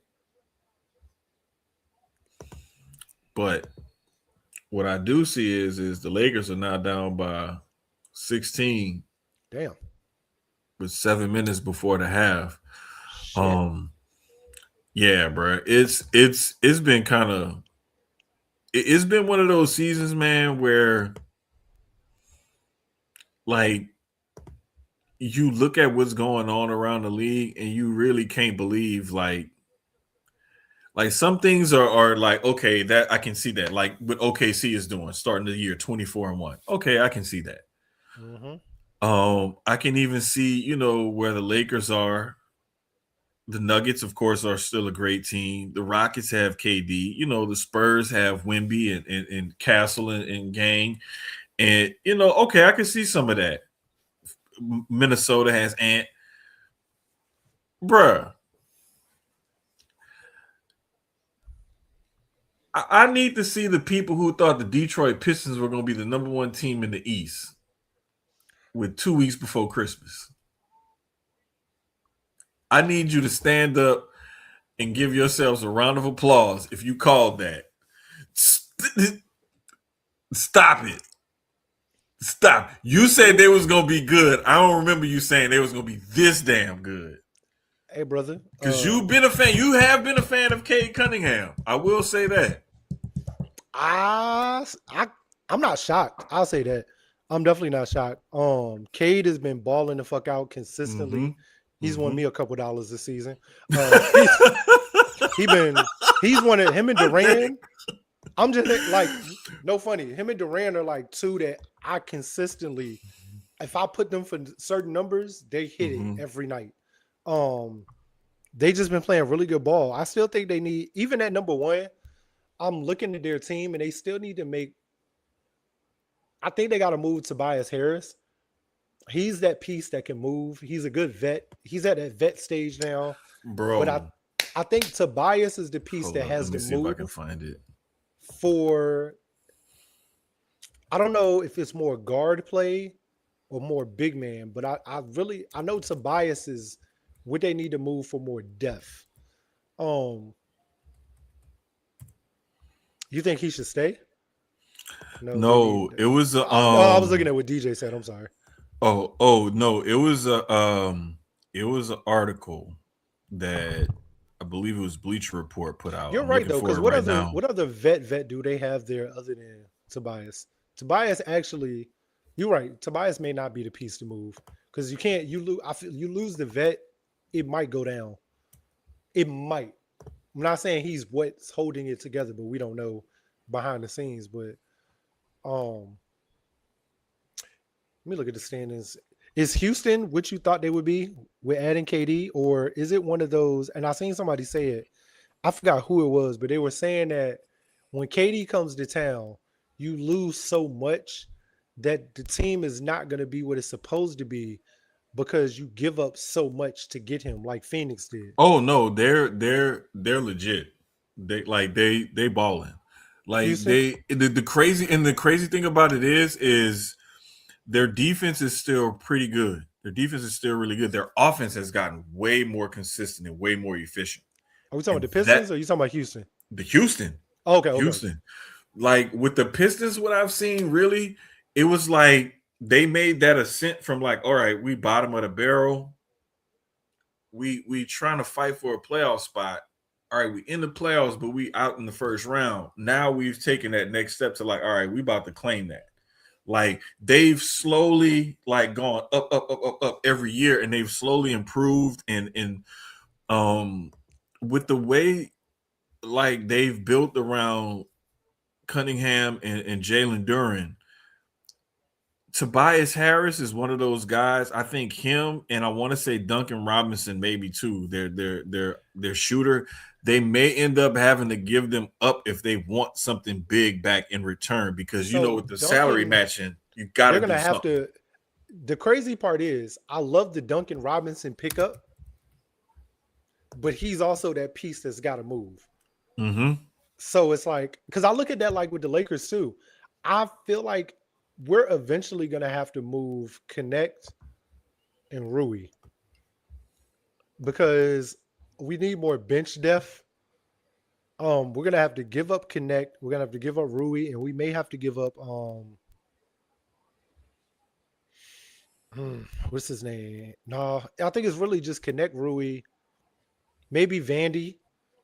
Vandy Who? is Vanderbilt, the The Lakers. Lakers? Yeah, I Oh. feel like we need more depth, even though we're number. And it's crazy to say that, but I'm looking at the long haul and looking down the stretch going into the playoffs, and I think those are the pieces before the trade deadline we would have to move. Connect for sure. He's a great young piece that can go to another team and thrive, of course. Um, yeah, yeah. Yeah, it's been fun to watch Is there the way anybody you're the shocked by as far as their record, good or bad? Um, outside of the Pistons leading the East, because I knew they were going to be in playoff contention and stuff, but I didn't think that I would see them like leading the East. I knew the Bucks would be where they. Um, I mean, not the Bucks. I knew the Pacers would be where they are because of injuries. yeah, I definitely. kind of knew Yeah, that they had a I way too figured many they injuries weren't going to coming into be. the season. Yeah. Um. I really like the 76ers. I feel like that 13-10 record doesn't show who they truly are. Um, they've had a lot of injuries this season too. I love Hmm. the way they started. They're young players. The way they started the season without McCain, without Embiid, without Paul PG, George. Yeah. and their young players balled out. VJ has been Maxine really Edgecombe, bro. Maxine Edgecombe has been Edgecombe. only thing about Edgecombe that makes me mad, and I stopped betting on him. Uh he's and it's that's why though. He would go one night, he giving you 20, Uh and huh. then the next night he giving you 4. But And see, it's like, that's the only thing that I notice with those really young athletic wing players that's been coming into the league lately is that if they don't have a set of like just reliable skills that they could like, okay, I know I can go out and do at least X, Y, and Z every single night consistently. Like until they learn that part of their game, they're gonna be up and down like that I know the because one that's shocking too. Once you're done, I got one that's he super shocking. they gonna have nights where like they not just everything not just clicking for him. And you're gonna have nights where I'm gonna go out and I'm gonna put up 34 points on 10 or 17 shooting. And then it's gonna be nights where I'm gonna have like 16 points on, I'm gonna tell you the scary. So the you scary know. part about Philly, because we'll stay there before I go to the next Mm-hmm. one. They have so many weapons on offense. If Mm-hmm. you really look at their team, like their bench depth is going to be amazing once they figure out that core starting five with or without Embiid. That because once McCain came back, I was like, okay, how does McCain fit back into this offense? Because I love what I saw without him. So how do you fit Mm-hmm. him back in? Then PG's back. How do you fit PG back into this? Because he's not going to Mm-hmm. come off the bench. Then once Embiid is back, that's your big at center. How does he fit? But I love what that could turn into as far as the bench depth. If everybody buys into what they need to buy into and where they need to be. Yeah, I think Um, they I definitely got love their some young team. talent. I think they easily could win the East this year. I love that team. I love Philly. Like you can come spin back to this episode 101, December 10th. I love Philly and that young depth to win the East. I didn't say win the championship, but to come out of the East, I really do. I still think the East is very wide open, even with Detroit at the top. Mm-hmm. I think the East is very wide open to win. Boston having the injuries that they have, the Knicks don't know what the fuck they're doing. I think the West is very uniformed and tougher. Nothing in the West shocks me as far as the standings and where people are. The the one thing that shocks me in the East is what the fuck happened to Chicago. Chicago started hot, I know. and and It then fell off. like what Orlando too. Orlando started hot, and their record has been kind of up and down, inconsistent lately too. They're what even though they 15-10, it's an ugly 15-10. I've watched a lot of their games this season. A lot of injuries on their part too. Um, Mm-hmm. but I think the East is still very wide open. That Pistons Yeah. 19-5, the Knicks 17-7, even the Celtics at 15-9. I think the Knicks and the Celtics probably will be the Eastern Conference Finals. Don't be surprised if the Pistons get there. But I think as long as everything goes the way it's been, Knicks and Celtics are probably the Eastern Conference Finals. I think the Knicks have, even though I still do think the Knicks from top to bottom have one of the best teams in depth. Mm-hmm. Um, they're clicking and they're young. Their bench players, their role players are stepping up when they need to step up. When they notice that their star players aren't playing to their what they need to play to, those other guys are stepping in and their productivity is going up. So um, I think the West is a lot harder to call. I think it's OKC's to lose, but Yeah. I think the West is pretty much is theirs to lose, and then it's like it's a whole bunch. It's like four or five other teams like right behind them. Lakers, Nuggets, Rockets, Spurs, Wolves. I think it Yeah, stops like at the Wolves exactly. It because stops right there. that's seven and down. The If the only Warriors team. can figure it out, Thank I, you, I, I kind of figured you were gonna go there. bruh. Like, I don't. The Warriors at 13 and uh, 12. That does not say who they are. And the Suns at I've watched the Suns a lot this year. The Suns at 14 and 11. Don't. All right, so maybe it don't stop with the Wolves. bruh. After I 8, I don't will believe say in that. Phoenix. I'm sorry, I don't believe in I'm gonna tell Phoenix. you from I the don't believe in Grizzlies Phoenix. down, that's all draft. I'm gonna be honest. Unless Oh something yeah. dramatic happens where one of these top teams fall from 9 down, it's all draft, pure Mm-hmm. draft. Mm-hmm. I 8 and up is pretty. 8-1 is solid. I think the Suns and the Warriors are going to interchange out a lot. The Wolves are going to slip a couple just because it's the Wolves and it happens. Mm-hmm. The Spurs are going to be good. Oh, of I was in a course. space before this season started, and I don't think I remember talking about it on the pod. I got laughed at for telling everybody for saying that the Spurs, when the season ends, will be a top five team. Right now, they're number five currently. I Mm-hmm. got laughed at for saying Wemby is going to be in the MVP. If he's not MVP, he's top two. I still believe that, injury or not, long as from once he comes back, he's healthy. Envy is MB Wimby. God damn it, Wimby is clear MVP, and I think the Spurs finish top three. I think they jump the Rockets, and I think they jump the Nuggets, and I really think them, the Lakers, and Thunder are going to finish in the top three. Um, the Lakers figured it out, and the way they figured it out without Braun is nasty. And then you get Braun back, and you get Braun back in the beginning, getting his feet wet, but he was facilitating. He's getting assists. He's getting rebounds. He understands I don't need to score. I'm happy with my 4 points, 6 points the next night. He had 10 assists. He had the rebounds. That's dangerous that y'all are a potent team without Braun at this age who still gives you great productivity. And then he comes back and figures out how to work himself back into the offense without being ball dominant and understanding that I cannot be ball dominant and come in and mess up with these young guys have built while I've been gone to start the season. I Yeah, love that. I so it's love it. it's been funny, like seeing him assimilate himself into the lineup and whatnot. And it's like LeBron I is one of love them it. players where he's so unselfish, where he's gonna do whatever it is he needs to do to fit in with what they got going on right And now. he understands at this age who and what Right, he is. He ain't. I mean, he right, understands at any moment he's still Braun. right. He can go out there and be dominant and give you. I'm gonna be honest. The I other night in love Philly, 26, 29. Yeah, 29. 29 that Sorry, night. sorry. Yeah. Yeah. So it's like he But still has even a that in Braun him. dropping 20, I'm cool with that because 9 times out of 10, Luca's going that same night. Luca's giving you 30 to 35. You got AR who is easily going to give you somewhere between 25 to 35.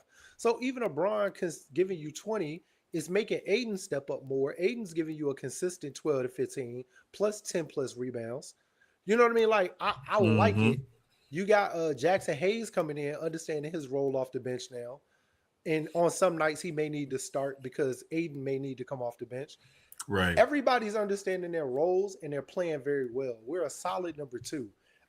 The scary thing is that OKC team hasn't even been fully healthy, and now they are. They got Jalen Williams back last week. Mm-hmm. Now you got Jalen Williams working himself back into the lineup. Bruh. That's scary.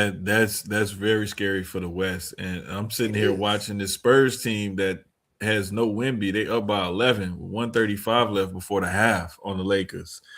It is Second half it's team, man. team yeah, it's teams like this, man, Give me that where water.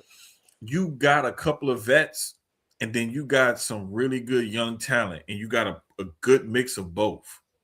And I'm loving what they doing right now. So it's been pretty fun to watch them, no lie. Like the way they've blossomed this year. Um Outside of that, NCAA basketball, the men and the women been hooping this year. Like both have been hooping this year. Um LSU's women's team went on a tear where they had, I believe it was 5 or 6 straight games where they scored over 100 points. Oh, here it goes. I'm sitting here looking for the tab right here. Yeah.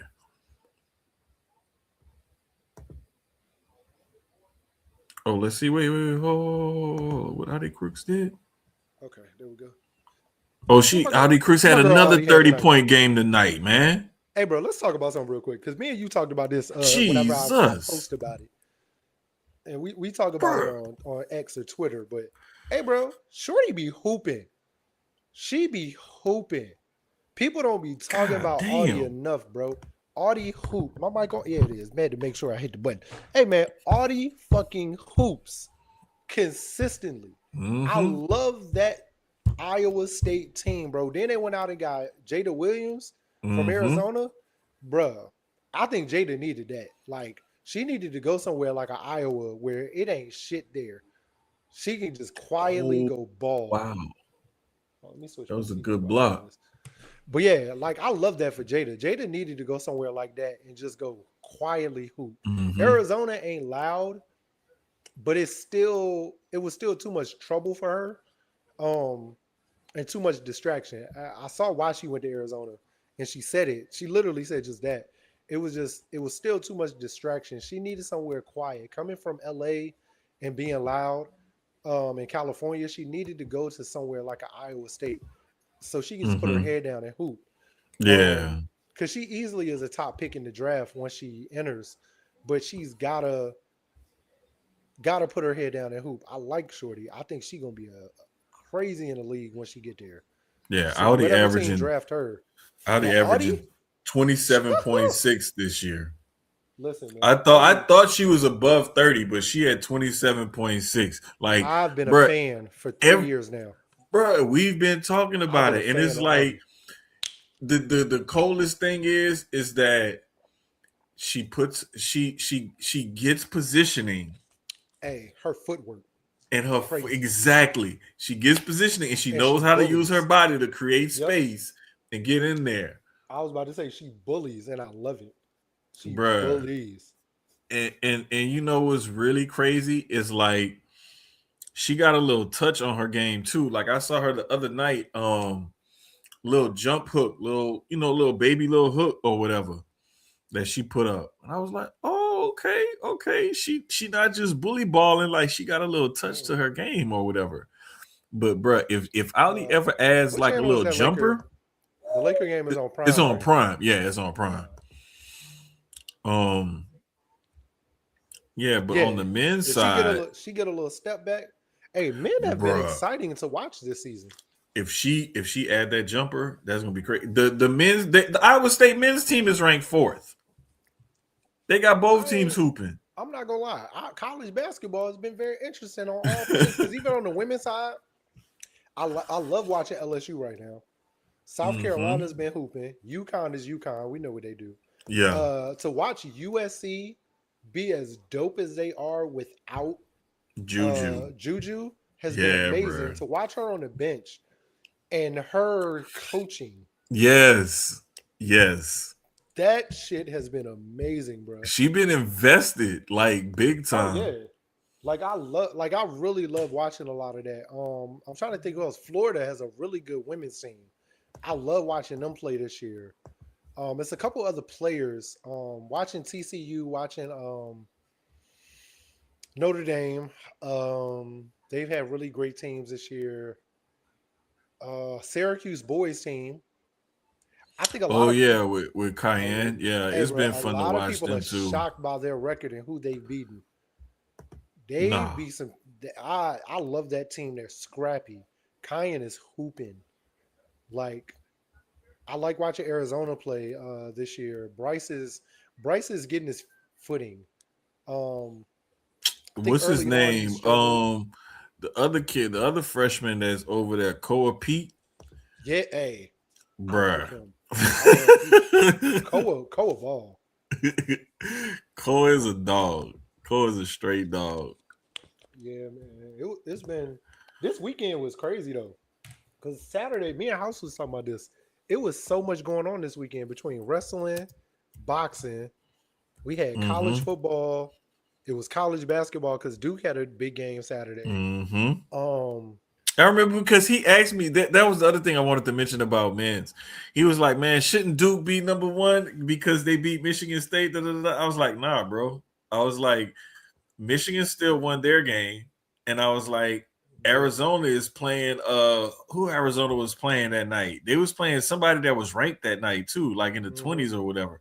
I was like, if Arizona wins their game, Duke not gonna be number one. He was like, yeah, but they beat the number 17 da, da, da, da, on the road. I was like, it don't I matter, mean, yeah, dog. that does matter, but it's Michigan State. I mean, Michigan State on the road isn't. If it was like maybe Michigan on the road, if it was like a Kentucky or a Kansas on the road, Michigan State is still good because of where they're ranked, but going into Michigan State winning to me ain't basketball. I don't know.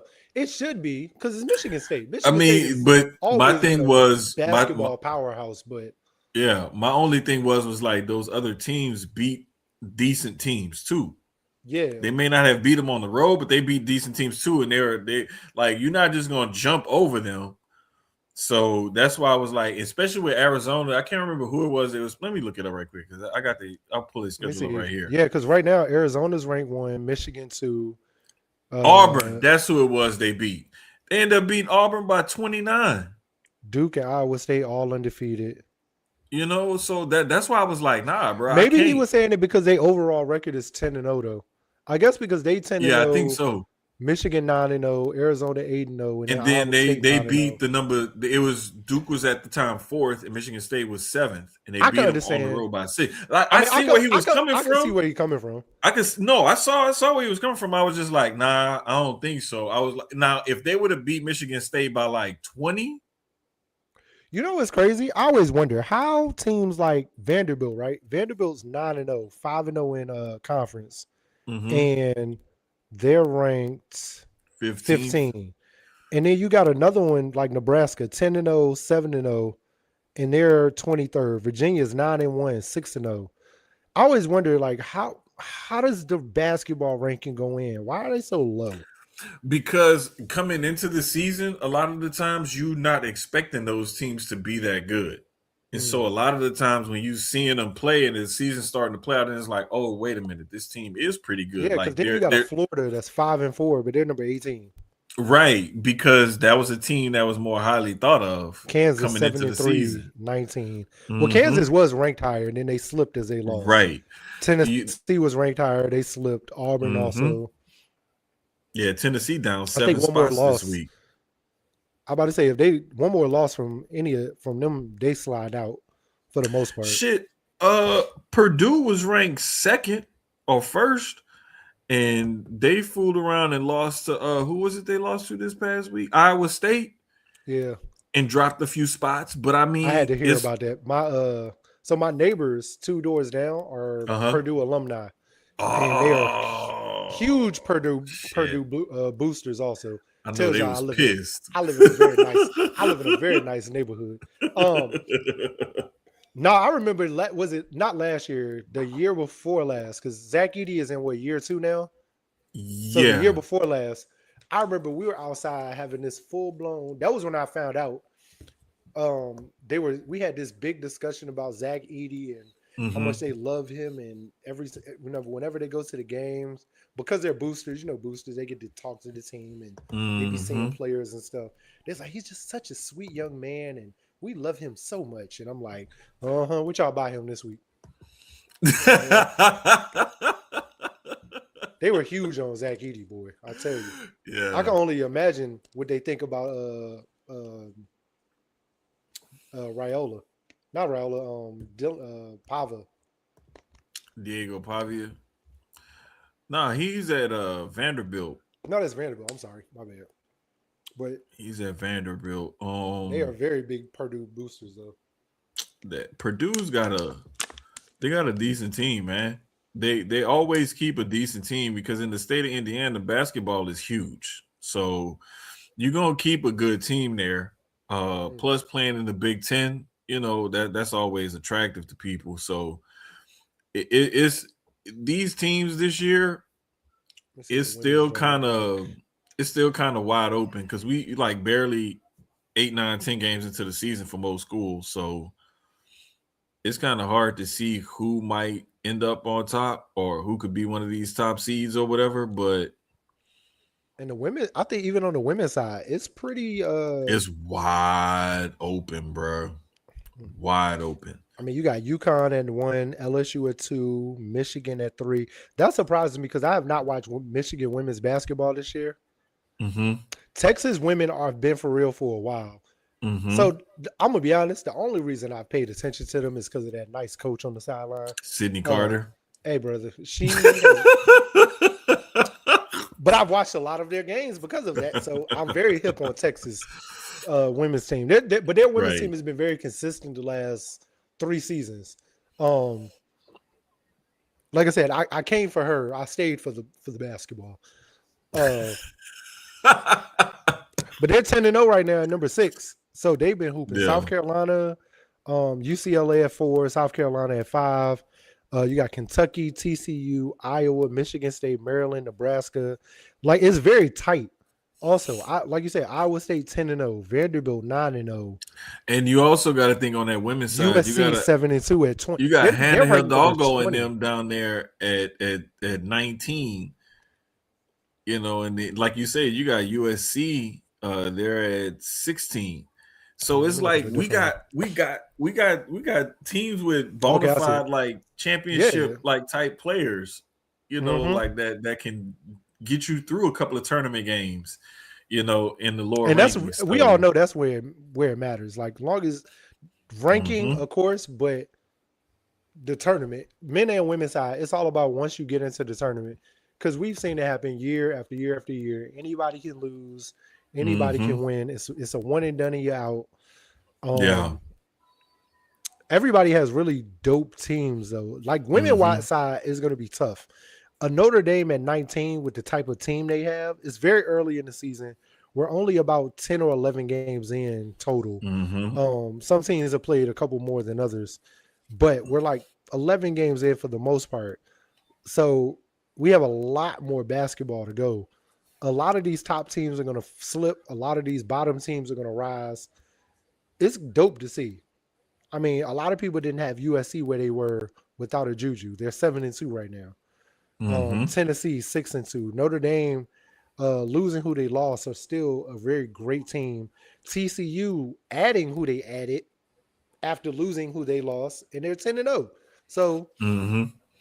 Yeah, it's a bunch of teams like on the men's and women's side. Like I can't really call it too close.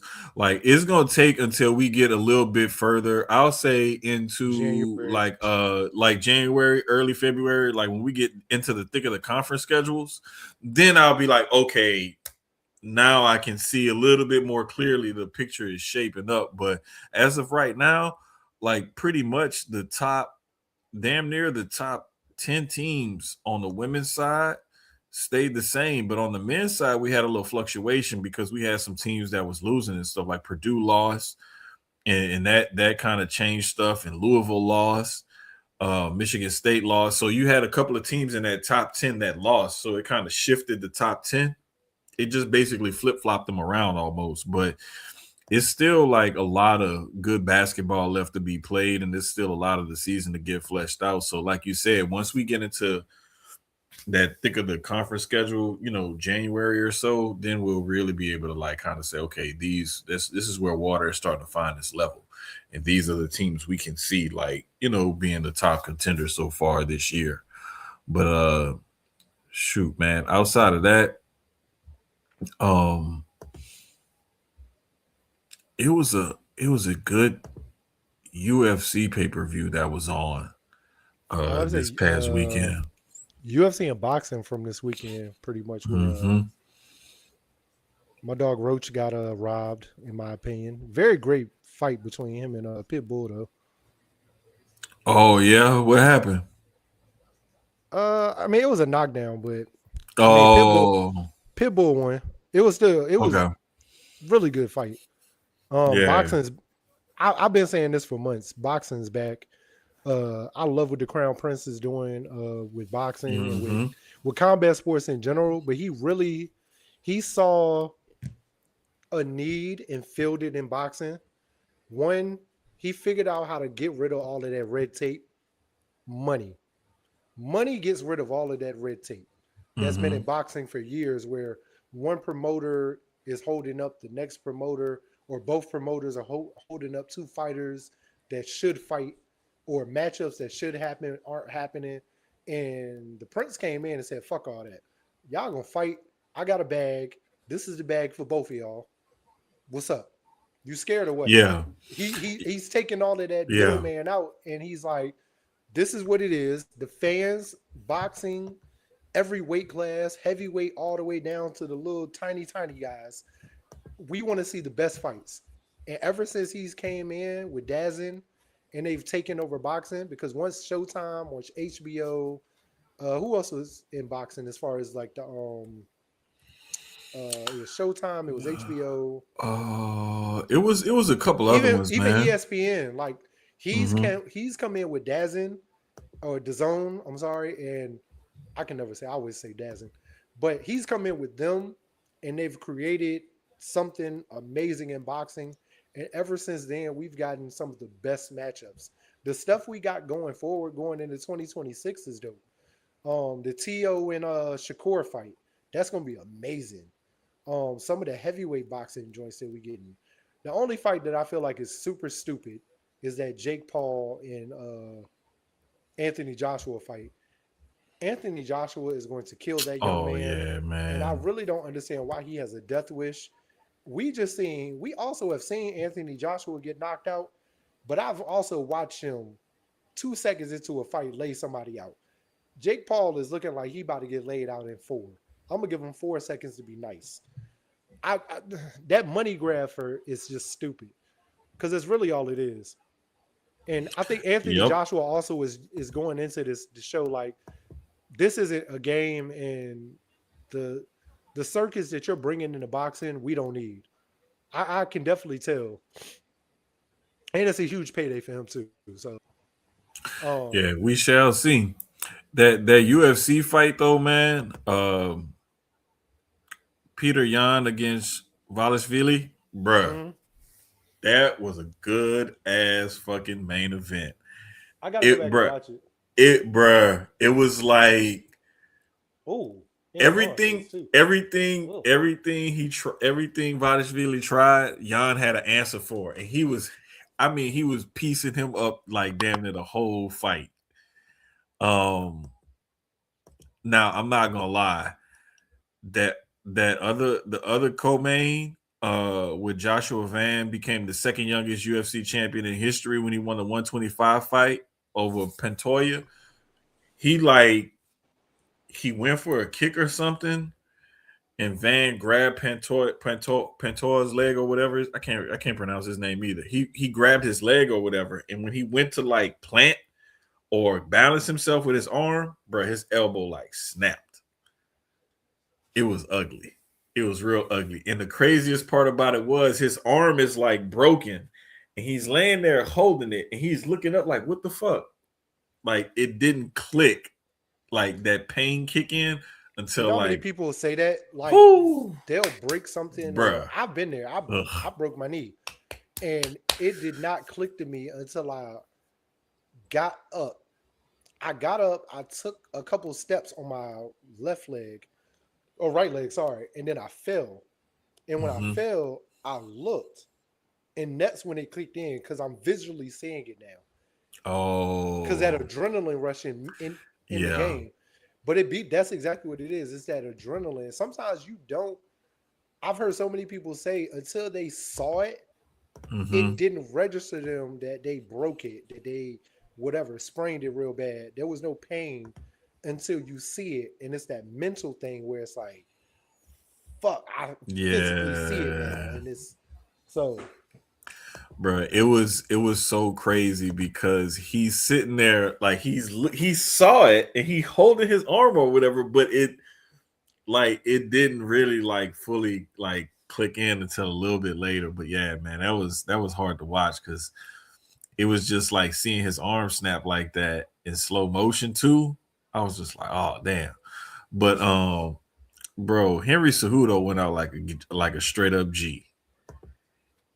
He got his ass whooped. Peyton Talbot like had all the answers for him, and like it was even some wrestling, like some takedowns and stuff that Cejudo couldn't do anything about. And Talbot at one point, like he looked up and like kind of smiled and laughed at the camera, like "Holy shit!" Like because he couldn't believe it himself. But overall, man, it was a good UFC card, man. I was happy that I remembered it was on and I caught everything too. Because Yeah, even some of the fights on the undercard was dope. it was just a lot on this weekend. I was Mm-hmm. watching I told you before, I love watching the one-on-one basketball scene. Mm-hmm. So TNC had a card this weekend that I was tapped into down in Charlotte. I Okay. wish I could have made it. I wanted to go. That whole house was sick. But that was a dope card. Very dope card. So Shit, Ashe had their second anniversary show this past weekend. I would have had a double reason to go to Charlotte then. Yeah, they had their second anniversary show. It was a good one too, bro. Let me It tell was you a how it real was good one. real quick before we end. Let me tell you how I was mad I missed the 100 show, right?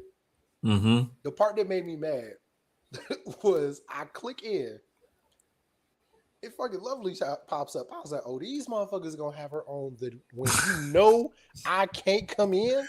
Look, this is what happened. Let me tell you how I It almost was it sent you was the people, nastiest text though. I was about to, bro. I was like, nah, I Wait, ain't gonna do it. this what happened.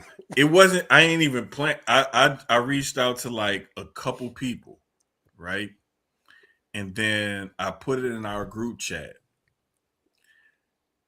and a couple of people like I end up getting a message or a DM from a couple people. Hey, da da da da. Okay, cool. I'll send you the link then. She was one of them. I ain't even. I thought Bro, she was gonna be at work or something or busy or soon as I whatever. clicked in to I ain't even watch, ask her. I was like, hold on, I know that's not, bro. I'm trying to run upstairs. I remember, I was like, you know what? I forgot what was going on that day. I don't know if Shy had to work or what. Something happened that Mm-hmm. day, and I was like, by the time she was done, I finally could go upstairs because it Mm-hmm. was too loud. We had people over that day. It was real loud downstairs. Because remember, I Oh, told you, like my house was yeah. chaotic as hell that day. And then she was upstairs doing something, so I couldn't go in the room. It was too noisy down here. Um, so when I finally got a chance to go upstairs, by the time I was about to jump on, she jumped off, or y'all were ending, like right either way. But I was like, oh, oh, these motherfuckers. You Oh, know what it was? This what it was. It was she had commented or something or said something, and I had sent the link. I was like, "Hey, come through then." And she was like, "All right, cool." I thought she wasn't gonna do it because I knew she said she was doing something or whatever.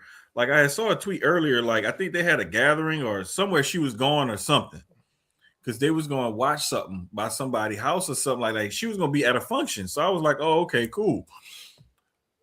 Next thing you know, it was like, and then Fam was like, "Nah, I'm gonna come through," and I was like, "Oh, okay, he probably gonna be able to stay a little while." Man, Fam stayed for a the good whole show. while. It I'm was about a to say few majority, people. majority of the show. Him and who else was on? It was him. Gresh was Gresh was enough. I didn't there. even. I thought. Gresh was there for a good minute. And nigga told me he had to work because I They was are. telling him I was like, "Yeah, we Mm. probably gonna do it this weekend or whatever." He's like, "Damn." He's like, "I'm gonna try to tune in." He was like, "I think I have to work." And then he was like, "Yeah, I'm gonna come through. Send me the link." I was like, "I thought you was working, Ooh. nigga." Oh my god. Hey, Fox is nasty. Bruh. I, Fox is nasty. I put it to you like this: that kid been that good for a long ass time. He has. He I really had a has. guy that I knew through my church, this men's ministry I used to be on. He used to be a coach up in Cyprus. Hey, Luca passes are beautiful. He said Fox been like that since like like Ooh. middle school Hey, bro, he almost made AR fall. because they used to have to coach against him back then. He was like, "Man, that kid's been good like that. Like that's nothing new, nothing new to them."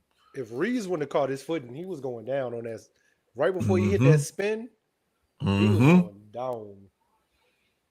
Oh shit, we got Chiefs Broncos on I Christmas was night. I was just about to say that. That's going to be interesting. That's a very Chiefs might be fighting for their playoff life in that game, man. they probably will be. Shit. I also love this young man Vassell. I like what uh the Spurs have. And the fact that Mm-hmm. my dog Barnes been in the league this long, consistent. Consistent Barnes, man. Barnes keep him a job, boy. Because he's a good, Woo! smart player who's going to No do foul on that? exactly what was Oh, asked of him. that's crazy.